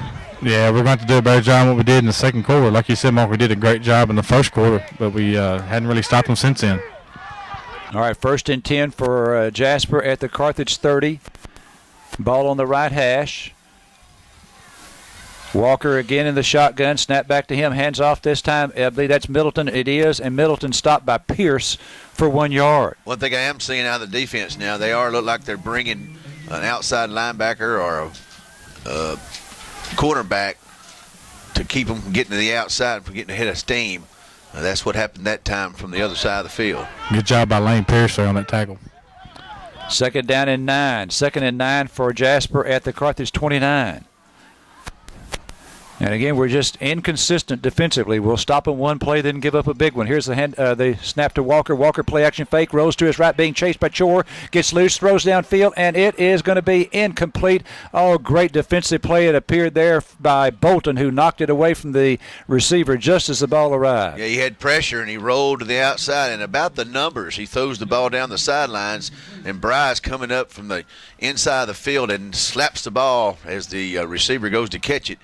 Good play. 3rd and long now. This is where we need to sew them up. Obviously, they're in 4-down territory. They're at the Carthage 29, so they've got 2 downs to pick up 9 yards. We need to stop them on 2 downs. 3rd down and 9. 3rd and 9 for Jasper at the Carthage 29. Snap back to Walker. Walker is going to keep it himself around the left side. Has running room. 25, 20. 1st down, 15, and down to the 10-yard line. 1st down for Jasper on that run by Walker. Yeah, he kept it on the outside. No linebackers out there, and Bry had to make the tackle. When your safety's making the tackles, you're in trouble. 8:55 left, 21-17 Carthage in the 3rd quarter. 21-yard run by Walker gives Jasper a 1st down at the 1st and goal at the Carthage 8. 1st and goal at the Carthage 8. Oh, for a turnover. Walker hands off to Cooney. Cooney up the middle. He's to the 5. And is pushed back as he gets to the 5. So that's going to be a gain of 3 for Cooney. 2nd and goal from the 5. Golden there on the first tackle, and then a host of other Bulldogs came in there, the remnant right up the middle. And they've got, like Larry says, 3 more chances in this part of the field. 2nd and goal at the 5. Jasper will take the lead with a touchdown here. Walker in the gun. Snap back to him. Hands off to Cooney. Cooney trying to go left. Now he's in trouble trying to reverse his field. Go back to the right. He's got running room, and he's going to score. We had him bottled up to the left. He reversed his field and scored on a 5-yard touchdown to give Jasper their first lead of the ball game. And, yes, you played that very well defensively, but he spun and went against the grain, and all the Bulldogs were on this side of the field, and when he broke loose, there was nobody out there to get him. Yeah, I think they got away with a holding call there on the end here. We should have got a little holding call. Phillip Burns just come in on a stunt, and the guy just tackled him. So, but, we got to have that backside outside contained as well, and we haven't been able to stop the run here since the 1st quarter. Jasper up 23-21, and Lopez to attempt the extra point. Good snap. Here's the kick, and plenty of distance. It's good. Jasper leads at 24-21. First time Carthage has trailed. We'll get the kickoff, trailing with 8:15 to go in the 3rd. Back right after this. The price of gold is sky high, and now is the time to take advantage. Bring in your unwanted, unused, or broken jewelry to Copper Falls on the downtown square in Carthage today. Because, hey, if you don't wear it, chances are the kids won't wear it either. So take all of that unused jewelry that you have lying around in the jewelry or safety deposit box and turn it into money today at Copper Falls Jewelry and Gifts on the downtown square in Carthage. Don't drive a dirty car. Get the sparkle back when you have your car, truck, or SUV detailed at the Bulldog stop in Carthage. No appointment is necessary. Cars just $45. Trucks and SUVs $55. And pickup and deliveries available at no charge. While you're there, try their delicious plate lunches served daily. They also cash payroll checks, and bags of ice are available for 99 cents. Stop by and get a whole hot and fresh pizza for just $9.99 or just a hunk for $2.99. It's all at the Bulldog stop, West Panola Street in Carthage. All right, 8:15 to play in the 3rd quarter. And Jasper, boy, you've got to hand it to them. They took the second half kickoff, marched it right down the field, took the lead 24-21. A lot of time obviously left. Carthage will get the football now with the wind at their back. Yeah, they watch for some kind of an odd kick here. A momentum. They've already got the mo, so they'd like to keep it. About time for Bolton to do something, though. Lopez is their kicker, and here's a high, short sky kick. It's going to hit the ground, and we fall on it. Boy, those are scary when they hit the ground because you don't know where they're going to go. And luckily, that took one hop right toward Kobe Blissett, and he did the main thing that he should do, and that is made sure he fell on it. We get the ball in good field position at our 39. Yeah, I mean, we can't complain about that. As far as what position we're in, with 8-12, we just got to come out and play offense now that we've lost our lead. They definitely got the momentum. We need to go down here and answer the score with one of our own. Get back in the game. Hopefully, we can get something established on defense here with this time off the field and concentrate on shutting the run down. All right, here's Bogenschut's three-step drop, throws to the right, and that is over the head of Rutherford at the 50-yard line, incomplete. Yeah, he threw the ball kind of high. Looks out there also in dangerous interception territory out there. Boy, a lot of players around that ball, weren't there? There were. A bunch of them. Like there might have been two receivers in the same area that shouldn't have been or something. Did we have two receivers in the same spot there, Justin? All right, here's second down. Bogenschut's going to be under center. 2nd and 10. Bogenschut's handoff Pipkin. Pipkin up the middle, 40, 45. And good yardage straight up the middle. Out to the 47, a gain of about 8 on the play. Great offensive push off the line of scrimmage there. Maybe we just need to go to our hogs like we did last week at center and just run it down the throat. 7:50 left third quarter, 24-21, Jasper's ahead. 3rd down and 2, 3rd and 2 for Carthage. The ball just short of the Carthage 47-yard line. Here's a quarterback sneak by Bogenschutz. Bogenschutz has the first down. He's across midfield and gets the first down. Finally, they blow it dead at the Jasper 46-yard line. It's going to be a gain of 7 on the play. Sometimes you wonder why they don't blow it dead a little sooner than that, because it seems like this forward progress has stopped if there's still a bunch of pushing and shoving going on. We're back to line of scrimmage, Larry. All right, they're coming back quickly. Carthage 1st and 10 now at the Jasper 46-yard line. Jasper with some confusion. They barely get a player off the field in time. Well, I thought it was going to be close, but Bogenschutz looked like he was going to snap it. Now turns over to look at Surratt to perhaps change the call. 1st and 10 at the Jasper 46-yard line. Snap back to Bogenschutz. Bogenschutz, good protection, throws left, and this one is incomplete. A lot of coverage down there around Rutherford. And there's people open, I think, on the right side of the field. We had them overloaded on that side. I don't know what his read was there, but we need to put some hogs in there and run this thing. 2nd and 10. 2nd and 10 for Carthage at the Jasper 46.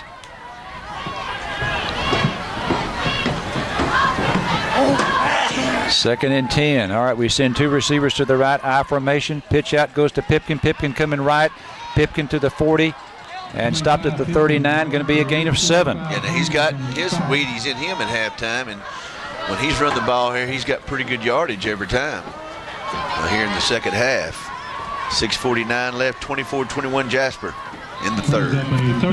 3rd and 3 for Carthage. We're going to call it at the 39-yard line. Pipkin now with 92 yards on 13 carries. 3rd and 3 at the Jasper 39. Bogenschutz under center, tight end right. Here's handoff Pipkin. Pipkin up the middle, has another first down to the 35. Another 4 yards for Pipkin. That'll stop the clock and it'll be a first down. They rushed their linebacker up the middle, and I think we went right kind of in that hole. Got the push. Let's look at the scores on TV. Jumbotron. All right, now here comes Isaiah in. Isaiah coming in. Navasota over Rockdale 20-0. First down and 10 for Carthage at the Jasper 35. Bogenschutz under center, play action fake. He's looking left, throws left. It is off the hands out there at the 22-yard line of Peyton Clyson. 2nd down and 10 coming up. Yeah, I mean, it hit him in the hands. It was a little bit overthrown, but I think that's a catchable ball. There's 2 of them we've seen on that side of the field tonight. Gorey had one that looked like it was going to be a touchdown and dropped it. We have had a couple that should have been caught, but it has not been an overly productive night passing. 8 of 19. That's less than 50%, 8 of 19 for 116 yards. Not all of those Bogenschutz's fault. All right, 2 receivers to the left, 1 to the right. 2nd down and 10, snap back to Bogenschutz. Bogenschutz, big rush, goes with a screen pass and incomplete. Boy, they put a big rush on him that time, and the pass was incomplete. Now 3rd down and 10 for the Dogs. Well, that's intended. They're letting the linemen, they're nudging their linemen and letting them go through, but we still this year have not. We've had only 1 or 2 of those screens that really worked out. Just seems like we can't get that connection in that short little pass right there.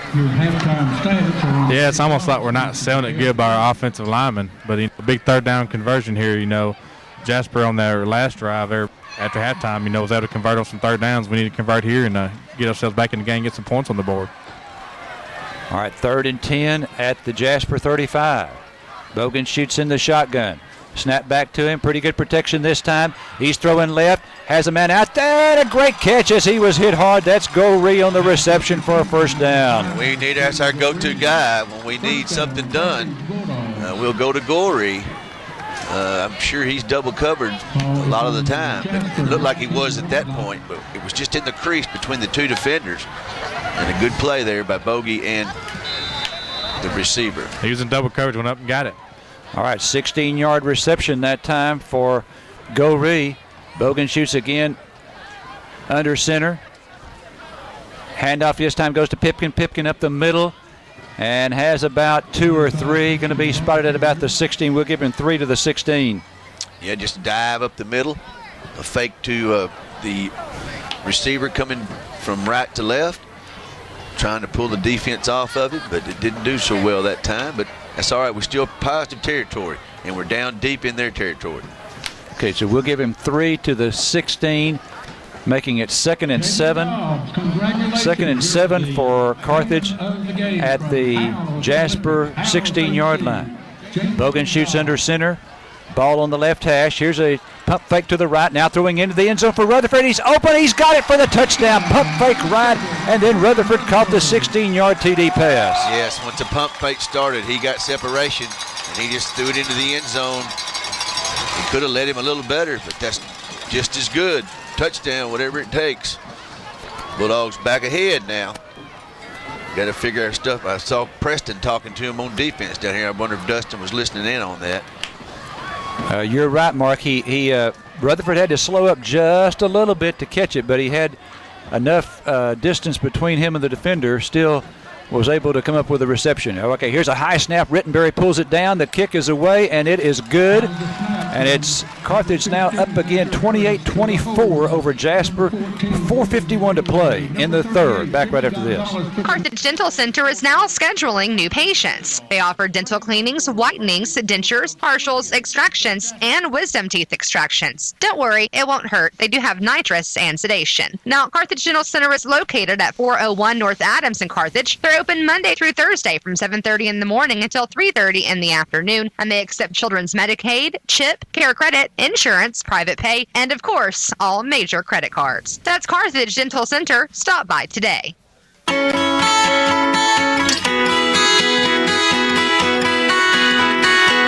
Farmer State Bank is about service, and we want you to know we're ready to help you achieve the financial and lifestyle goals you've set for yourself and your family. Whether you need a loan to buy a new car or boat or to remodel your home, we're ready to serve you. Farmer State Bank, member FDIC, equal housing lender.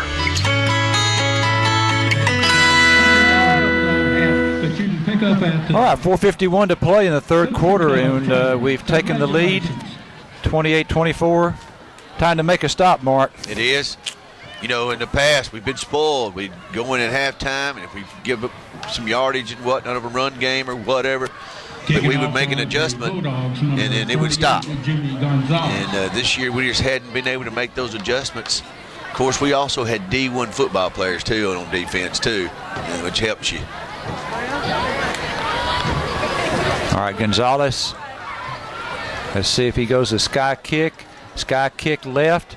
They're going to return this one, however. Kicked a little deep. Now they hand off. Here goes the starburst. And let's see who has it. It's Middleton. They go with the starburst again, and we defend it well again. He's still running it with it, though. We cannot get him down as the pile pushes forward for about 7 yards to the 31-yard line. We had him stopped at about the 24. Yeah, it was just a conglomeration of a bunch of red and white in a pile, and that pile was moving forward. Yeah, go ahead, Mark. Go ahead. I was just saying the officials are definitely there's a stand-up, with the ball carrier receiver, and there's a little bit of movement, or not a whole lot at all. Their officials actually let that play go a little bit longer before they blow the whistle. And you also kind of got to worry about, someone getting injured with a knee or an ankle or something like that, or a fumble, ball getting stripped out. But they're definitely letting them play a little bit longer when they get them stood up like that. Correct. All right, Walker is the quarterback. Ball on the left hash. Snap back to Walker, hands off to Middleton. Middleton trying to go left, now cuts it upfield. He may break it into secondary. One man pulls him down or he's gone. He's pulled down at the 50-yard line. Boy, what speed he has. And we had him in the backfield. If they replay this thing, we had one guy on either side of him, and he squirted through the middle of them. And I don't think either one of us touched him. Boy, I tell you what. But we were there. We have just not been able to stop them on the ground since the first quarter. We did it in the first quarter, but, boy, it's been Middleton for the most part. And, again, Middleton is a 5'9", 175-pound senior. He appears to be taller than that to me. And he's one of those youngsters with 4.45 speed in the 40 at a Baylor camp. All right, 1st and 10 out to Carthage 49. Handoff Middleton again. Middleton to the right, and he is going to be stopped after about a 4-yard gain to the 45-yard line at the Carthage 45. And let's see, it's Collins on the tackle along with Callaway, excuse me.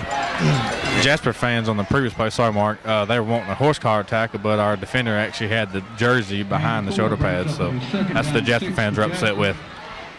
8 carries for Middleton for 125 yards. Leading rusher in the game. Handoff Middleton again. Middleton up the middle. And I tell you what, you better stop him at the line of scrimmage or he's going to be into the secondary and off to the races. And that time we did a pretty good job. Picks up 2 to the 43. Yeah, we had it kind of stuffed up there in the middle. That's where they were running, so he didn't have a real clear running lane. But he did push the pile forward for a couple of yards. 3:33 left third quarter, 28-24 Carthage. All right, Middleton out and Cooney back in. Now remember, Cooney's the largest of the 3 backs. We have not seen Hadnot running tonight. It's been Cooney and Middleton. Cooney in there now. Here's the handoff. It goes to Cooney. Cooney up the middle. And he is stopped after a gain of 2 to the 41. It's going to bring up 4th down and 2. Burns comes up like he was the one making the tackle. They've got 2 yards to go. Let's see what they do. They've run the ball successfully tonight. This is one play that could be a real important ball play in this game. Just don't jump off sides. Don't do anything stupid. That may be what they try to do to us. Stop them, get some momentum back. 4th down and 2. 4th and 2 for Jasper at the Carthage 41. Big play for our defense. Handoff goes to Cooney. Cooney is going to be stopped. We're going to get the football back. Someone's helmet came off. Carthage will stop him. No gain, and we'll get the ball back at our 41. Well, we just completely penetrated then where they could not go anywhere. And that's the kind of defense we need. Yeah, that's exactly right, Dustin. Fans are getting into it now, everything. Let's go down here and score. 2:39 left in the third quarter, 28-24 Dogs. We get the ball back on a 4th down stop. Our offense is coming back on the field. All right, we'll call it no gain. Ball at the 41. Carthage stops them on 4th down and 2 at the Carthage 41-yard line. And our offense comes out, and here's where we've got to take advantage of it and get a little breathing room. Snap back to Bogan, shoots in the gun. Pump fake to the right. Pump fake right. He's going to go deep. Going deep for Go Ree. He's out there, and he's got it at the 10. Touchdown, Go Ree. 59 yards to T. Go Ree. Oh, like talking about putting a stab in him right there, because we stopped him on kind of maybe a turnover. We call it a turnover because it's a 4th down. It does turn the ball over, and we go through the throat right then. Great pitch and catch. 56 yards last week at center and 59 yards on that play from Bogan shoots to Go Ree. Great concentration. When we need a good play, we go to number 5. Oh, what a toss. Beautiful throw and catch by T. Goree. Throw by Bogenschutz. All right, we await the snap. Good snap. The kick is away, and it is good. And Carthage now ups the lead to 35-24. 35-24, 11-point lead. 2:28 to play in the third. Back right after this. If you don't have an oil well, you need to get one. So Ricky and Casey Bagley at Bagley Well Services can help you take care of it. Bagley Well Services is a complete service. Hookups, pipelines, maintenance, backhoe, dozer, and pipe hauling. Bagley Well Service. One call does it all. 903-622-4122. So if you have an oil well, let Bagley Well Service do the work for you. 903-622-4122. Tired of going to one place for this and another place for that? Tired of being without your vehicle for weeks? Then come to Carthage Automotive Discount Tire and Brake, where we are more than just tires and brakes. We are your complete automotive repair center. Diesel engine? No problem. Gas engine? Bring it in. Our friendly staff and experienced certified technicians are here to give you the expert quality service you deserve. Carthage Automotive Discount Tire and Brake, your complete automotive repair center on the corner of West Panola and the Loop. Wow, what a toss. Again, 56 yards last week. One of the prettiest throws you'll ever see. Huh? That was beautiful. That was, oh my, gorgeous last week. One of the prettiest you'll ever see. And 59 yards right there. Here is a very short kick. This one may hit, and they dive and make the catch. Jasper does at the 37-yard line. A comment about last week, Scott mentioned this in Pigskin Preview. He said that during the play, Coach Mack up in the booth, of course, who is the receivers coach, said, oh no, it's overthrown. He thought Bogenschutz had led him too much, and Goree just turned on the burners and got it. That's right. And that throw right then was really a good throw in respect that he threw it to where no defender could get to it. It was to the outside this time. He had to look over the other shoulder to catch the ball. So in its own right, that was a good throw there too. All right, let's see what we can do defensively now. We had one big stop on the last possession. Now up by 11 points. Game far from being over, however. Here's a handoff, and it goes to, let's see, is that Middleton or is that Cooney? I think it's number 20. Middleton, 22. 22, that's Middleton. Okay, so Middleton is stopped for either no gain or a loss. We're going to call it a loss of one back to the 38-yard line. Middleton a loss of one, making it now second and a short 11. Second and 11 for Jasper at their 38. Here's Walker, wants to throw right. Now he's being flushed from the pocket. He rolls right, he throws downfield, and this one is intercepted. No, dropped by Bolton over there at the far sideline at the 33-yard line. It looked like he had it. They're like lucky number 7 he had for the year. That was an interesting question somebody asked at Chalk Talk. What was the record for the most interceptions in a year at Carthage by a single individual? Just in time, it's kind of, you called him for 27 years. You remember anybody has had 6, Larry? I don't know. That's a tough one. That's right up there for sure, isn't it? Yeah. You remember MC Walker? Oh my! What a defensive back! Oh my gosh! That ball got in the air. It was his. Third and 11 for Jasper at their own 38. Here's Walker rolling right, being chased by Pierce. He throws, and it is incomplete. Oh, looked like the receiver was going to be able to pull it in. That was Limbrick, and someone really hammered him at the 49-yard line and knocked it free. That brings up fourth down. That was Phillip Burns. I guess we got a cramp down the field.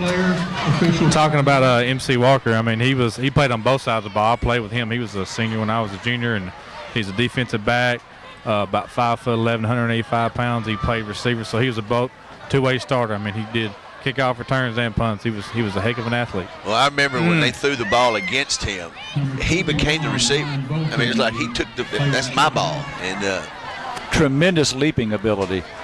All right, that injury was to one of our defensive backs, and he is walking off the field now with just a little bit of help. Fourth down and 11 for Jasper at their 38-yard line. And I hope that's just a cramp. Is that Bolton? That's Bolton. Yes. That's Bolton. Okay, yeah, let's just hope that's not serious right there.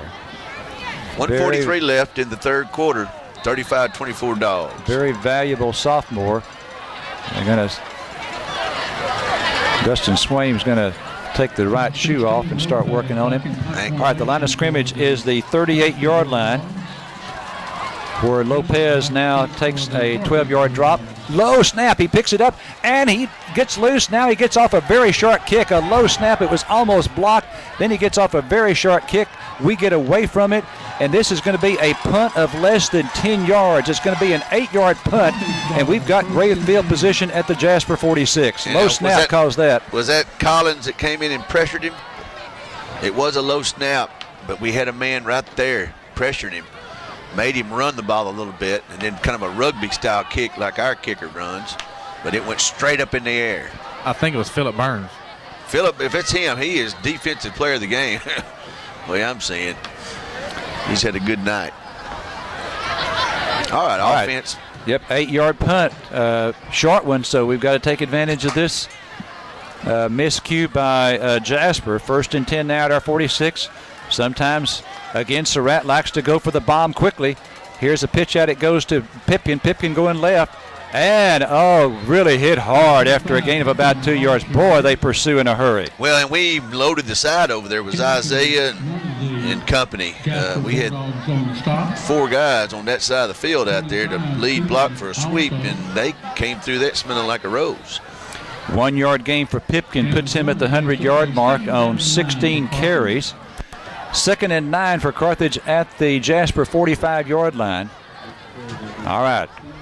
Looks like Swaim is getting ready to put the right shoe back on Bry Bolton. That's good news. 2nd and 9 at the Jasper 45. Bogan shoots under center. Bogan shoots handoff Pipkin. Pipkin up the middle. And he tiptoes for a couple of yards, and that's it, down to the 43. So they've shut him down pretty good on 2 straight carries, as we're going to have 3rd and 7 now. He didn't have anywhere to go. You could tell as soon as he got it, there was no running lane. Jasper's got a man down the field. All right. Are you or a loved one suffering from a life-limiting illness? Let Heart's Way Hospice be there for you. Our experienced and compassionate team of nurses, social workers, home health aides, and chaplains will help guide you through the difficult days ahead. For more information, please call our office in Carthage, 903-690-9924. You will not walk alone with Heart's Way Hospice. Okay, a 1 yard gain that time for Pipkin, and it's 3rd and 8 for Carthage at the Jasper 44. The ball is on the left hash, 3rd and 8. Could be the final play, probably will be the final play of the 3rd quarter. We're down to 14 seconds on the game clock. Bogan shoots under center, 3rd down and 8. Here's Bogan shoots 3-step drop, pump fake left. Now he's going to throw over the middle, and it is caught by Go Ray. He's going to score again. He's to the 10-5. Touchdown, Go Ray. Touchdown, Go Ray. Scores on a 44-yard run. He ran out of his shoe at the 12-yard line. It looked like, I thought that was the ball at one time when I looked down there. Did he drop the ball? But he pump fake left. He threw right over the middle of the field where Gorey was coming from the right side. Hit him right in the middle of the field. Trotted on into the end zone for a touchdown. And maybe the Bulldogs are trying to pull away with this. So 2 straight passes from Bogan shoots to Go Ray, 59 yards, and now 46 yards.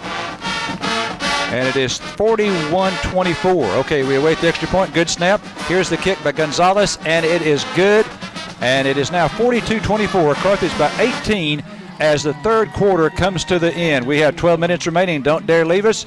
Dogs up by 18. Back for the 4th quarter right after this. At Excel Ford in Carthage, our trucks are built Ford tough. They've got great looks, top performance, and big savings built in. A hunter's dream machine, like a new 2012 F-150 Super Cab, while they last $25,160. Thinking green? You're going to love our 2012 F-150 Crew Cab EcoBoost at $32,805. And there's our new 2012 F-450 Dually. This bad boy's just $34,250. Call us truck headquarters at Excel Ford on the Southeast Loop in Carthage. New 2012 models plus tax, title, license, factory rebates, approved credit.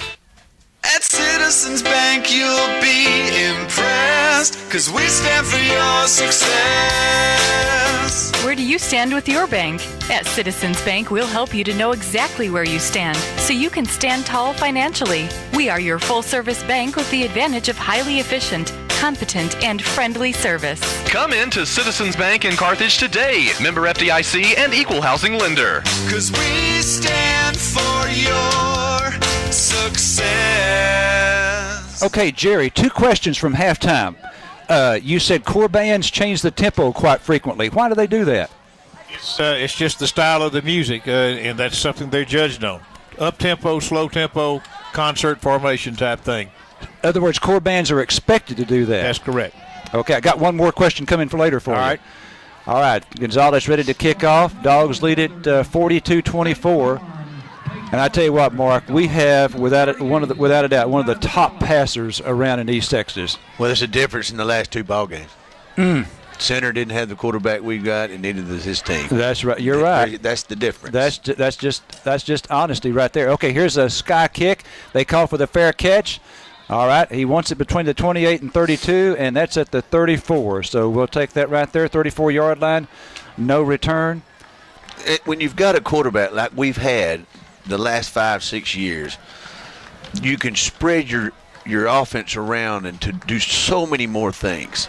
Okay, I mean, with Anthony Morgan, I mean, you knew if we needed to go long, he would lay it out there. If the guy could catch it, he's fine. But it just opens your opportunities so much more. All right, let's see defense if we can do it one more time now. Walker in the gun, snap back to him, hands off Middleton. Middleton coming right, trying to get the outside. He does, 40, 45, and it's going to be stopped at about the 47 or 48-yard line. Well, we limit the damage pretty good, but he still manages to pick up 14 yards. Again, he got to the outside, and let's see if Bry has entered the game again. Do you see him out? Yep, he's out there. He's good to go. Okay, 13 there for Middleton. 13 for Middleton. He has 139 yards, 11 carries. First down and 10 for Jasper at their 47. Carthage up 42-24. This is the biggest lead of the game for either team. Jasper's only led one. Snap back to Walker. Walker rolling left. He throws left, and this one is going to be caught. An acrobatic catch by Limbrick down at the Carthage 35-yard line for another first down. And I think Collins was on coverage there, and he just made a mistake. I think he should have taken a different approach to knock the ball down or step in front, and you could tell he was frustrated because he was there on the coverage. All right, first down and 10 now for Jasper at the Carthage 35. First and 10 for Jasper in the Carthage 35. They're down by 18, so they're having to go to the air more than they would like to.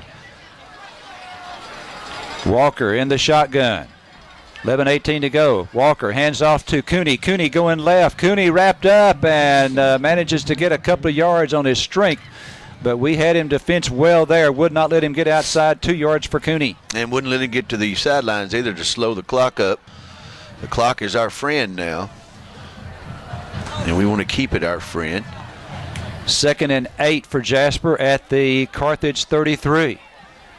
2nd and 8 for the Jasper Bulldogs at the Carthage 33. Jasper going left to right here in the third quarter, going toward the south end zone.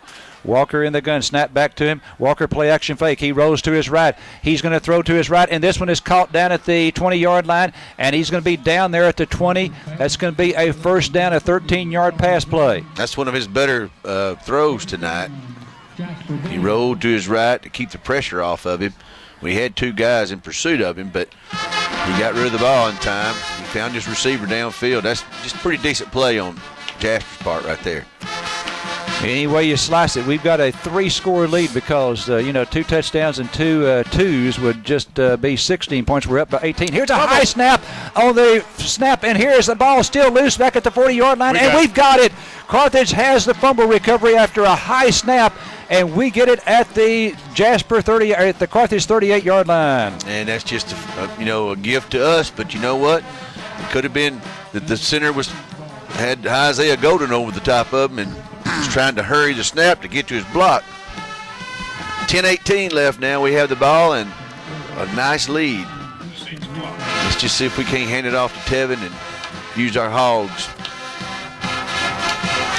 All right, first and 10 for the Bulldogs at the Carthage 39-yard line. Carthage leading 42-24 over Jasper. Carthage trying to get their 5th district championship in 6 years. All right, handoff Pipkin. Pipkin up the middle, 40, 45, spun around, and then manages to get a few more yards after getting spun all the way around. And he has close to 10. Not going to be a first down, but it's going to be over 9 yards. It's going to be a 9-yard gain, 2nd and 1 at the Carthage 48. Yeah, and he hit that hole with conviction. And when he does that, he usually has a good game. Tonight, he's got over 100 yards himself. So 9:53 left in the game, 42-24 Carthage. We're just trying to run the clock out now. 2nd and 1 for the Dogs at their own 48. Bogan shoots again under center. Bogan shoots, drops the snap, and he's still on the ground, and he falls on its second snap he's dropped tonight. And this one's going to cost us a few yards. It's going to cost us 4 back to the 44. And you never know whose fault that is. You don't know if the center's pulling out early to make a block or he steps on his foot. There's so many things that could happen there. 9:20 and counting. All right, Robertson out, Bolton in. Don't see this too often, but we're seeing it more and more, and that is Bolton and Pipkin in the lineup at the same time, and this time Pipkin split out to the right. Now he goes motion left. Bogan shoots under center. Bolton is the tailback on this play. Now Pipkin goes motion right, back to the right side. And we've got timeout called by Carthage. Just some confusion there. We'll take a break. 8:55 to go. I can't take this heat anymore. We need a new air conditioner. Now, sweetheart, that's a lot of money. And look, you cheapskate, that old half-cooling rust bucket of an air conditioner outside is costing us more to run than it's worth. It's time to call Hal's AC and Electrical and get Hal or Bruce Whitaker over here to install a new energy-efficient central unit that will cool our house down. You either call Hal's AC and Electric or I'm moving in with my mother. Well, I'm thinking. Call Hal's AC and Electrical at 903-693-7451. After the timeout, we call timeout because of some confusion. Dustin, we got a break here. Yeah, I think, our defense has really stepped up, especially the last 2 drives. We had a little problem there with the passing where I think we're more concentrating on the run, but their quarterback's rolling out and getting out of the pocket where he didn't have to face our rush. But I was kind of wanting to get y'all's thoughts of 2 guys on defense. I think we've had a pretty good night on defense. Other than the second quarter, 2 guys in your mind have really stood out that have been players of the game. All right. 3rd down and 5. Let me know as soon as you can. 3rd and 5 for Carthage at our own 44. Okay, Bogan shoots going to be under center. We've got a wide out to each side, offset eye to the left.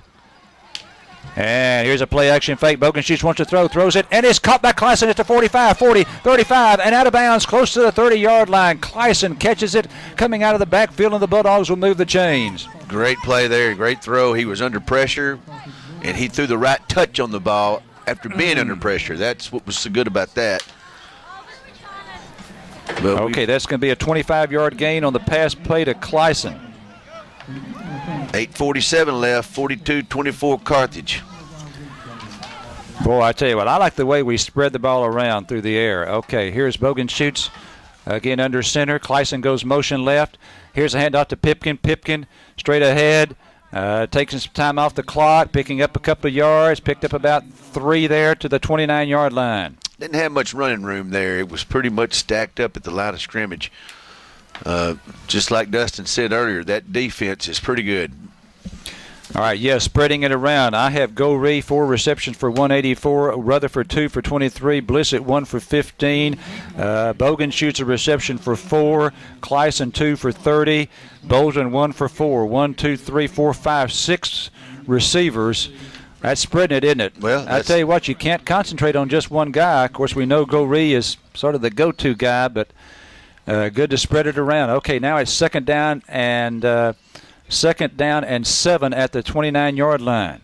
Bogan shoots. This time hands off Pipkin. Pipkin, pretty good running hold. 25-20 inside the 20. Stopped at about the 18 for a first down. Yeah, he got through the line of scrimmage. You could tell he knew he had a big run, so he put it in an extra gear and ran over one of his blockers before being brought down by the defensive backfield. I thought I heard the word flag. I said, no, I don't see one on the field. 7:46 left, 42-24 Carthage. 1st and 10 for Carthage at the Jasper 19. I think Jasper's been giving up about 7 points per game this year, and we've put 42 on them already.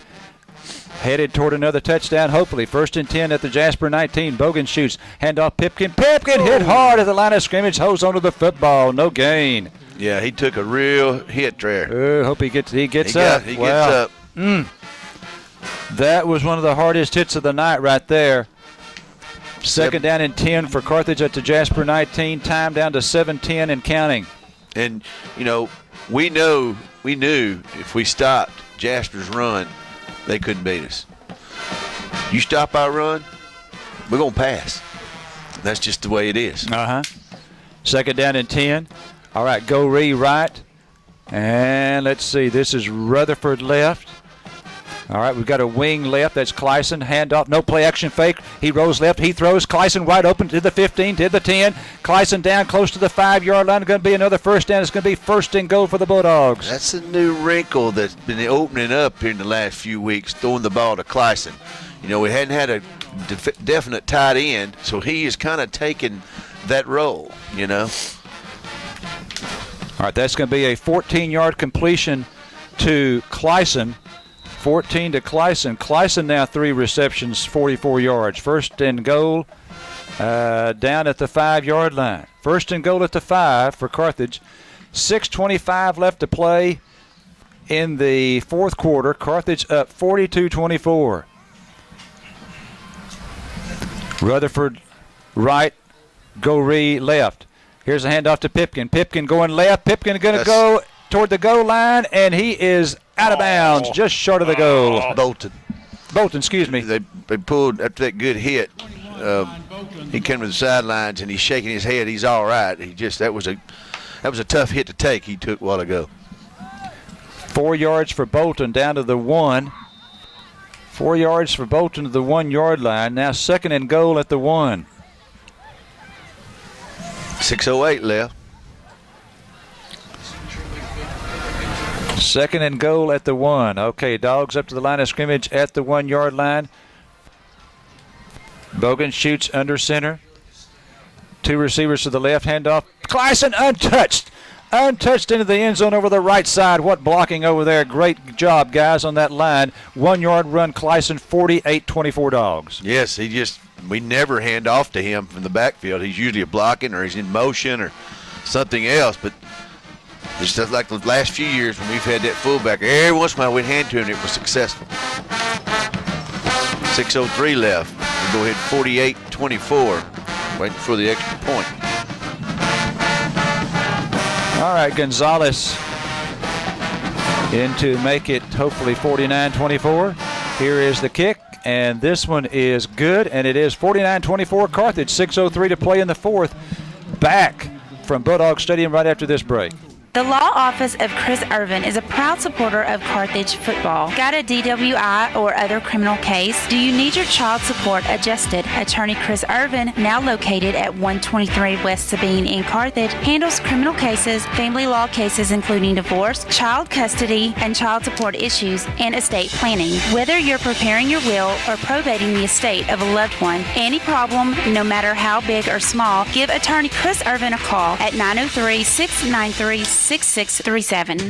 When it comes to insurance, it's critical that you deal with people you know and trust. That's why you call Farm Bureau Insurance. Whether it's auto, home, or life, when Farm Bureau provides you with insurance, they're making a promise to be there when you need them most. That's a commitment Farm Bureau Insurance takes seriously. Farm Bureau believes their most valuable asset is their word. So when they make a promise, they keep it. It's that simple. Call Chick Fortenberry today at 903-693-7868. Farm Bureau Insurance. All right, the Dogs are taking control here. If you just joined us at halftime, we led 21-17. Jasper came out and quickly took the lead in the third quarter, 24-21, but they have not scored since then. The Dogs have scored 28 unanswered points, 4 touchdowns. And here, kicking off, is not Gonzalez. This is Dakota Tutt, and a fair catch is made on the sky kick right by Jasper at their 34-yard line. Yeah, Dakota's a senior, needs to get to come in and kick the ball. For us, he was one of the seniors he announced tonight. And that's right, senior night here. That's a special night, isn't it? Understand we have a kicker coming, too. Oh, is that right? Mm-hmm. Good kicker coming, from what I understand. Coming. They're giving Phillip Burns and Trent Jackson players of the game. You mean from another school or JV? JV, JV, he's okay. coming up. All right, very good. All right, here's Walker, play action fake, throws left, and this one is tipped almost. I tell you what, Dominique Collins had designs there of an interception, and he almost came up with it. It's incomplete. And that's picture-perfect coverage for that type of pass, and it's a good play for Dominic. 2nd and 10 for Jasper at their 34. 2nd and 10 for Jasper at their 34-yard line. Well, we go to die ball next week, and then we're off. All right, here's Walker going to run it himself over the left side. 35-40, big hole, 45, and Chore prevents a touchdown perhaps there with a tackle at the 47-yard line. Great open field tackle. It was just he against him, and the end zone was on it. Well, we had another man in pursuit, but it would have been a heck of a long game. 5:50 left. Man, that zone read with the running back and quarterback has kind of been our nemesis through the years. It's one of the plays we had problem stopping. Okay, here's a handoff. This time it goes to not for sure who it is, but he picks up about 6 yards. Okay, that's Hadnot. That's Hadnot. That's the little fella, 5'7". Boy, he doesn't look that, does he? There's some Hadnots that are good athletes, and that's 6 yards for Hadnot. His first carry again to Hadnot. Hadnot is going to pick up one there. I tell you what, now, Mark, they listed him at 5'7". I tell you what, that's really a stretch, I think. Woo, yeah. That's standing on the scales. Uh-huh. You know, it looks like it's about 5'5". He's a little bit taller than that fellow that played at Huntington about 3 years ago, but not much. Okay, so Hadnot comes in and carries it just twice for 7 yards. Not bad. Here's Walker handing off to Cooney. Cooney left side. Cooney picks up about 3. Tough man to bring down. Boy, he's strong. 210 pounds, and he picks up 4 yards there and picks up a first down. And Jackson was on the tackle and was wrestling him and trying to bring him down. He is just hard to bring down. 4:48 left in the game. 49-24 Carthage Bulldogs. They got a good running game like center. I mean, they change out their backs, and that's what they live and die by, the run, and try and pass it in there every now and then. So, I mean, they wouldn't have been scoring as many points as they had if they didn't have a good running game. First down and 10 for Jasper at the 41. Here's a handoff to someone who has not rushed it before, and he's loose. 35-30 in the secondary. 25 runs over Chore at the 15, down to the 10. Inside the 10, fumbles the ball, and let's see. It's still a scramble for it. We may have it down at the 5-yard line. Let's wait and see. Let's see it. We do. Carthage with the recovery down at the 5-yard line. It was fumbled. That was someone who has not carried it in the ball game so far, number 40. He's linebacker or something. And he picks up big yardage, but he fumbled it, and it rolled forward, and we fell on it at the 6-yard line. He just ran slap over Chore. Yeah, that's something you don't want to see again is, the missed tackles. We've had a lot of them. And as we go in the playoffs, we face these better teams. I mean, Jasper's a good team. They'll probably be a 3-round team deep in the playoffs. But we have got to tackle better. We got to be better open field tacklers and get these guys right up to the line of scrimmage and not give up these big plays whenever we got out in the backfield. Well, we're going to run it to a team that can run and pass before it's over. Okay, Dustin, I want to ask you something. Do you think we've got too many guys who are concerned with stripping? Okay, we call a timeout. We'll talk about this later. Timeout for Carthage. Back right after this break. If you're thinking about working on your own car, whether you're replacing your brakes, changing the oil, or even just replacing the wiper blades, you need to head to Toledo Automotive in Carthage. Toledo Automotive always has the parts you need when you need it, no matter what the job is, and if they don't, they'll get it for you. Toledo Automotive in Carthage is your authorized distributor of Mack truck parts in the Carthage area. When something goes wrong, check with the friendly and knowledgeable staff at Toledo Automotive, your Napa dealer in Carthage. 903-693-7806. We all like to save money, and State Farm can help with discounts. When you combine your car insurance with your State Farm homeowner's insurance, you get big savings. So talk to me, Agent Tate Barber, and experience the good neighbor service that has made us America's #1 insurance company. Together, we can help you make sure you get the discount you. All right, we've got the twos in. Rittenberry is going to be the quarterback. Durante Brown is going to be the running back, and we've got twos in on the offensive line, too. 1st and 10 at our 6-yard line. Handoff to Brown. Brown has got it and is out to about the 10-yard line for a gain of about 4. Okay, Dustin, you think that some of our missed tackles, now it wasn't that case, he just flat ran over Chore. Do you think it's because we've got some guys trying to strip it instead of securing the tackle? I think at times it is, and I think sometimes is we're not flowing, getting all of our players flowing to the ball like we have in the past, and wrapping up good, and I think they're just trying to cause a fumble than, rather make a good tackle, stop them for a loss or stop them where they're at. There's times in the past where, we've had 11 guys on the ball carrier or the receiver, whatever the case may be, and at times I think it's, we're not attacking the ball as good as well either. Better hurry up. Okay, got to hurry. It's down to 3 seconds, 2 seconds, 1. I don't think we got it off, but they didn't throw a flag. Okay, here's the handoff to Durante Brown, and Brown is going to be close to the first down. I think he's got it. He got it. Yeah, very good. Durante always comes in and gives us good yardage, and he's going beside the twos line. Matter of fact, our center now is Harvey. Baker's in there on the offensive line. Okay, so we'll give him 6 yards there. It takes it out to the 17-yard line. Out to the 17-yard line, and it will be 1st and 10 at the 17. Also, Caleb Jones is in there, number 66 on the offensive line. 3:10 and counting here in the fourth quarter. 1st and 10 at our 17. We're just running out the clock here. Rittenberry hands off to Brown. Brown holds onto the football, but is dropped for a 3-yard loss. That's okay. Holds onto the football, and we're now down to 2:55 and counting. Just haven't started the play and the play clock yet. Jakevian Matlock's in there too, number 48 for the Dogs. And we just need to run the couple of plays here, run another minute or so off the clock.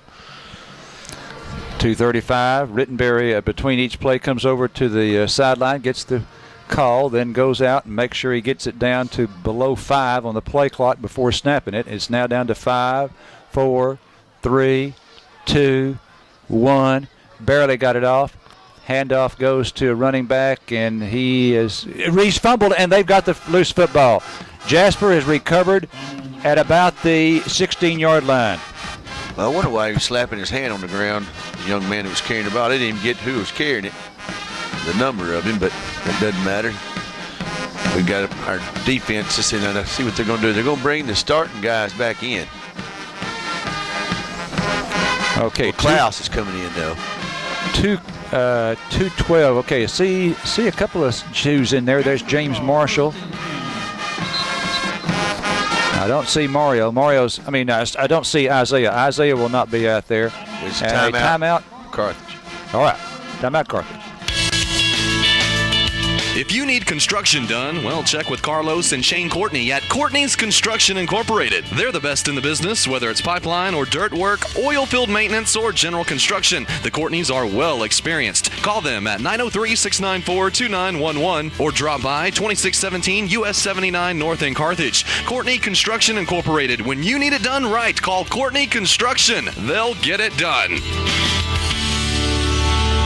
H-E-B Pantry in Carthage has just what you need at the price you want. The freshest produce and meat combined with trustworthy brands to keep your grocery bill low and your food quality high. H-E-B also has convenient hours for you. They're open 7 a.m. to 10 p.m. daily for your convenience. H-E-B has weekly specials that keep you coming back. Your Carthage H-E-B is the best place to shop for all your grocery needs. On the Loop in Carthage, great prices and high quality from your H-E-B grocery store. All right, after the Carthage turnover on the fumble, Jasper 1st and 10 now at our 16. Snap to Walker. Walker hands off. I believe this is Middleton trying to go right. Now he's going to go back to the left. Has a running room out there. If he gets outside Collins, he does to the 10 and then is whistled out of bounds 22 at the 8-yard line. Another missed tackle there in the backfield. They had him 6-8-yard loss before it was over with, and he broke the tackle.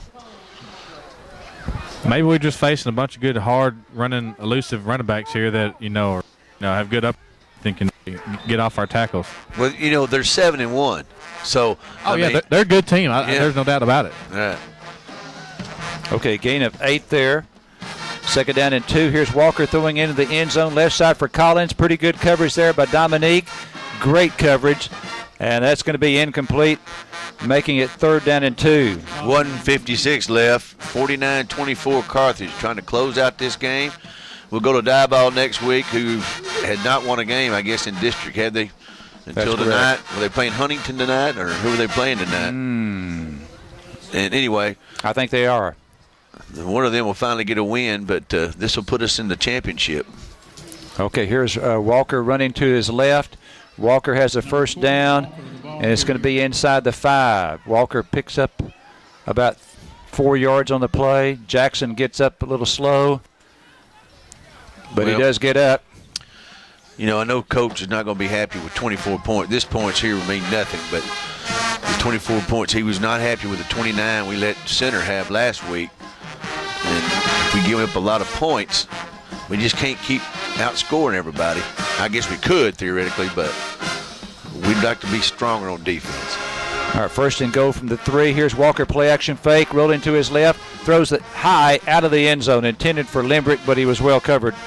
Yeah, we had great coverage in the back of the end zone that time. He probably just threw that away. That might have been a bootleg for him to run, too, but we had 2 guys out there watching him.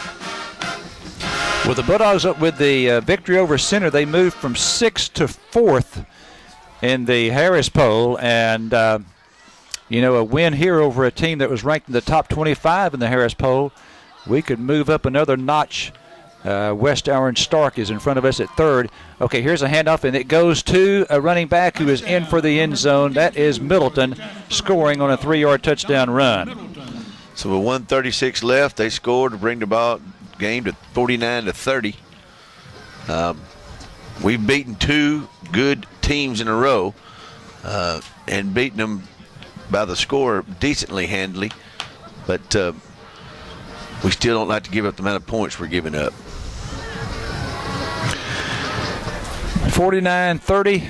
All right, Lopez in for the extra point, which will make it 49-31. High snap, he gets it down. Kick is away, plenty of distance. It's good, 49-31 Carthage. 1:36 to go. We'll be back for the final 1:36 after this break. At First State Bank and Trust Company, our customers and our community come first. The 65 people who make up the First State Bank and Trust Company team spend thousands of volunteer hours and, along with the bank, contribute thousands of dollars every year to 76 community charities and organizations. That's what we call a spirit of community. It's not just our responsibility, it's our history. First State Bank and Trust Company, Carthage, member FDIC, equal housing lender. Since 1951, Pippin Motor Company has been serving you, the residents of Panola and surrounding counties. Hi, I'm Will Blackwell, and I want to personally invite you to buy your next newer pre-owned vehicle from us. Quality GM products, top dollar for trade-ins, low interest rates, large rebates, and a no-pressure sales experience. What better place to buy your next new or pre-owned vehicle? That's Pippin Motor Company across from Panola College, 693-6691, or on the web at pippinmotorcompany.com. Okay, Jerry, here's the other halftime question. Did I hear you say that this year only 3A and 5A go to state competition in band? Does that mean only certain classifications go each year? Each year, yeah. Wow. Yep. Next year, the remainder, which would be what, 1, 2, and 4. Mm-hmm.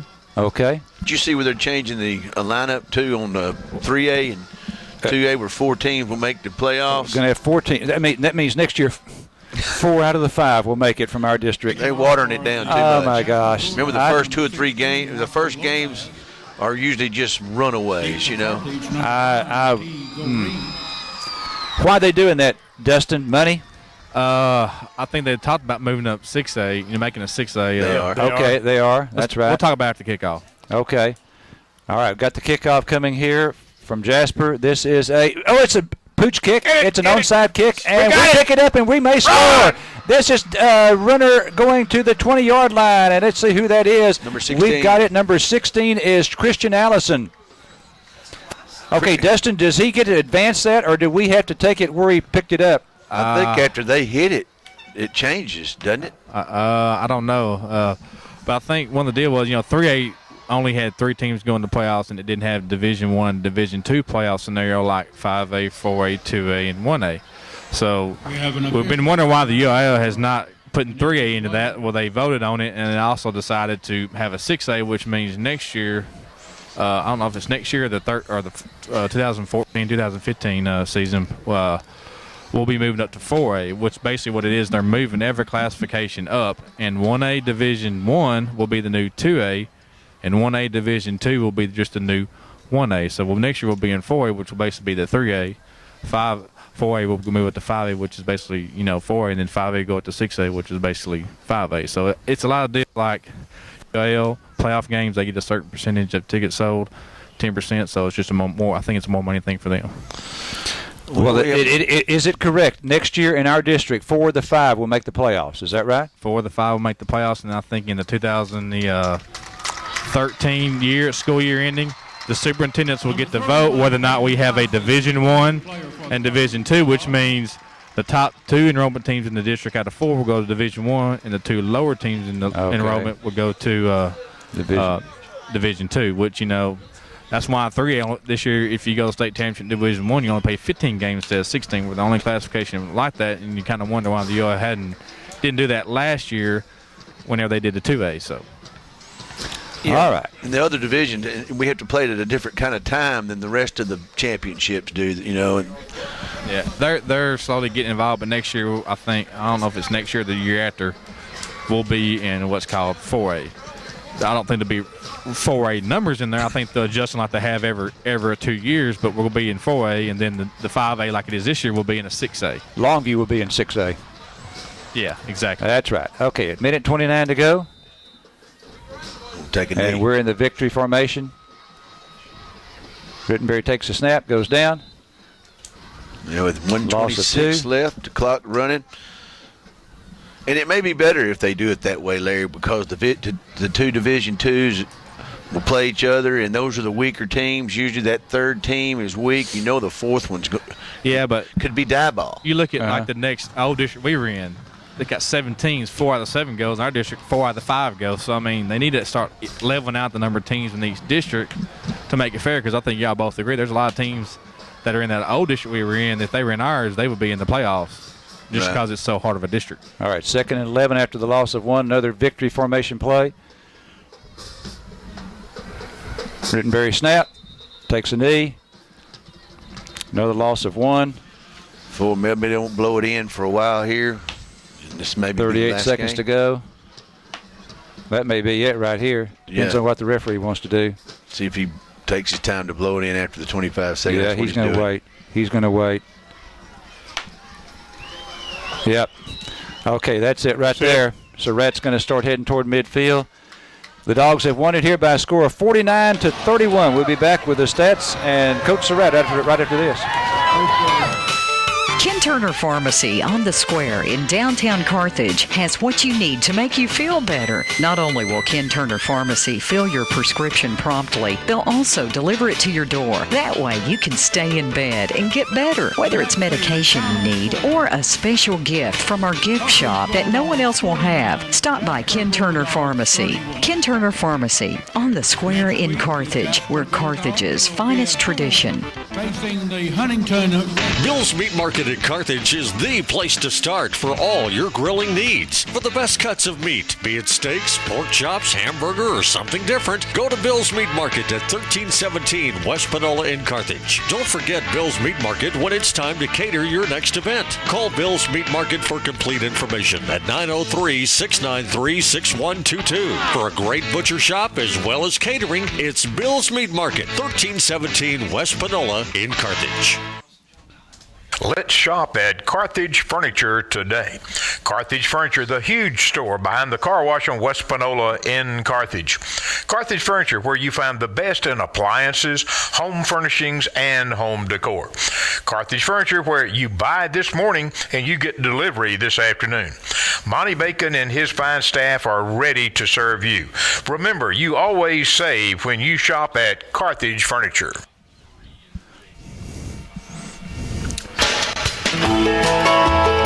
At Panola National Bank, we represent integrity in community banking. As a source of financial strength, we're here participating in local events, helping local charities, and serving the financial needs of East Texas. At Panola National Bank, we value the strong relationships we've forged with our customers. Don't forget to download our free apps for mobile banking to better serve your on-the-go banking needs. Panola National Bank, member FDIC, and an equal housing lender. Okay, Dustin. Go ahead. Dogs look pretty good tonight, other than the second quarter when they scored some points and they're in the first drive of the third quarter. But I thought they pretty much dominated the whole game offensively and defensively, rose to the occasion in the second half.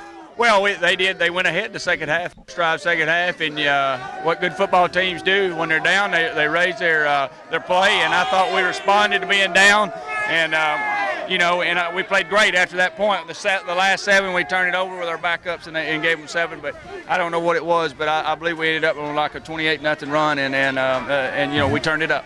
Yeah, our defense got some stops in the third quarter, and you went to the passing game. It looked like their secondary was getting a little lackadaisical back there, and Blake had another good game, as well as spreading the ball around to 6 different receivers tonight. Yeah, he did spread it around. We knew we had some guys, and we knew we was going to run some double moves and things on them, and, we executed. We ran the ball. Pip had the big run to get us going the first quarter, and, I thought offense we executed. And defense, we just got to tackle better. I thought our scheme was awesome. I mean, if you watched us, we just got to tackle better. We had guys there all night. We just got to work on our tackling and get better at that phase. I think the last 2 weeks we faced 2 good running teams that have some good running backs, and like you said, we've had them balled up a couple times. They were able to slip away either with some good moves by their running backs or get away from a tackle.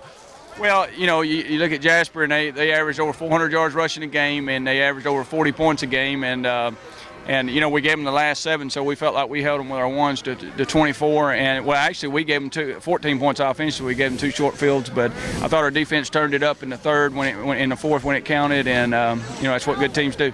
Coach, I think you pretty much got the district championship wrapped up. Not going to really look ahead. You got Diboll, who's kind of struggling this year, but congratulations on the win tonight. We go on the road next week to Diboll and look forward to seeing the Dogs play in the playoffs. Yes, sir. Thank you. Thanks, Coach. Back to you, Mark and Larry.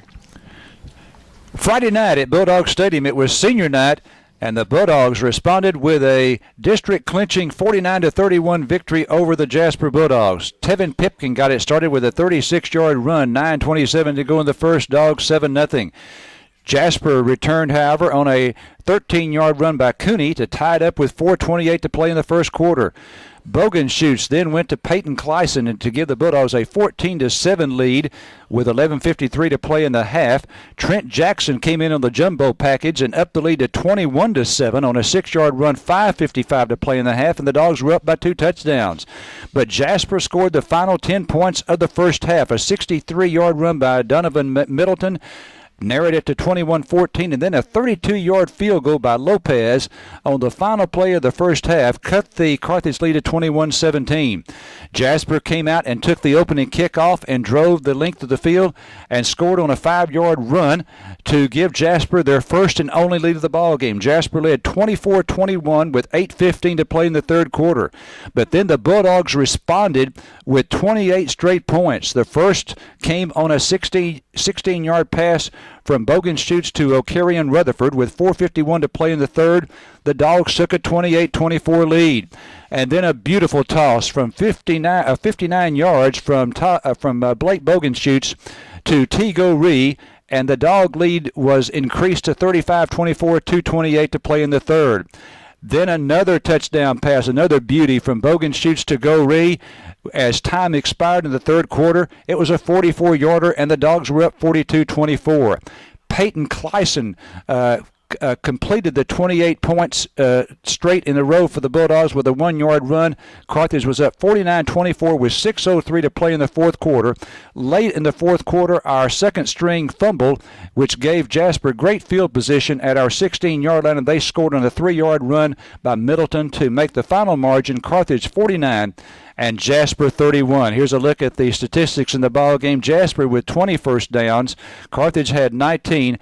Jasper with 301 yards on the ground. Carthage 164. Carthage 14 of 26 through the air for 290 yards. Jasper 6 of 15 for 56.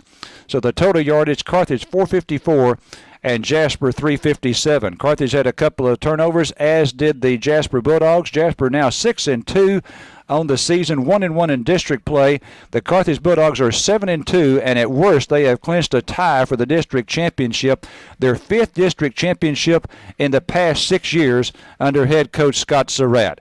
Once again, your final score Friday night from Bulldog Stadium in Carthage, Texas. The Carthage Bulldogs 49 and the Jasper Bulldogs 31. For your Sports Beat station, I'm Larry Allen.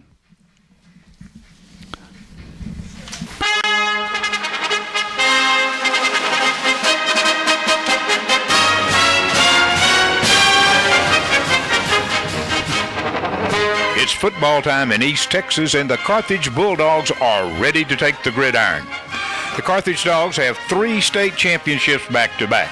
Can Coach Surratt and his staff direct the Bulldogs to a 4th state championship in 5 years? You're listening to Carthage Bulldog Football on KGAS, your sports speech station for East Texas.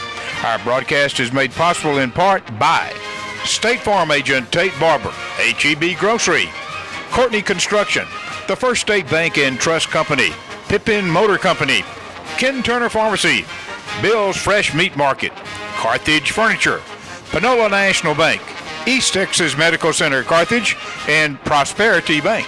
Other fine sponsors making this game possible include Copper Falls, the Bulldog Stop, Carthage Dental Center, Farmers State Bank, Bagley Well Service, Carthage Automotive Discount Tire and Brake, Hartsway Hospice, XL Ford, Citizens Bank, Howe's Air Conditioning, and Toledo Automotive. Larry Allen is your play-by-play announcer.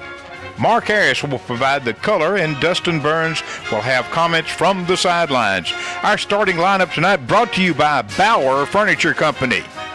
Bauer Furniture Company has been serving families in the East Texas and Western Louisiana area for almost 50 years. Bauer Furniture Company offers you the largest selection of Lazy Boy products found anywhere in the Arklatex. Bauer Furniture also offers Serta mattresses for that great night's sleep, home furnishings, home decor, and bedding. Fine products at reasonable prices found at Bauer Furniture Company, 401 West Panola. Their family serving your family for almost 50 years.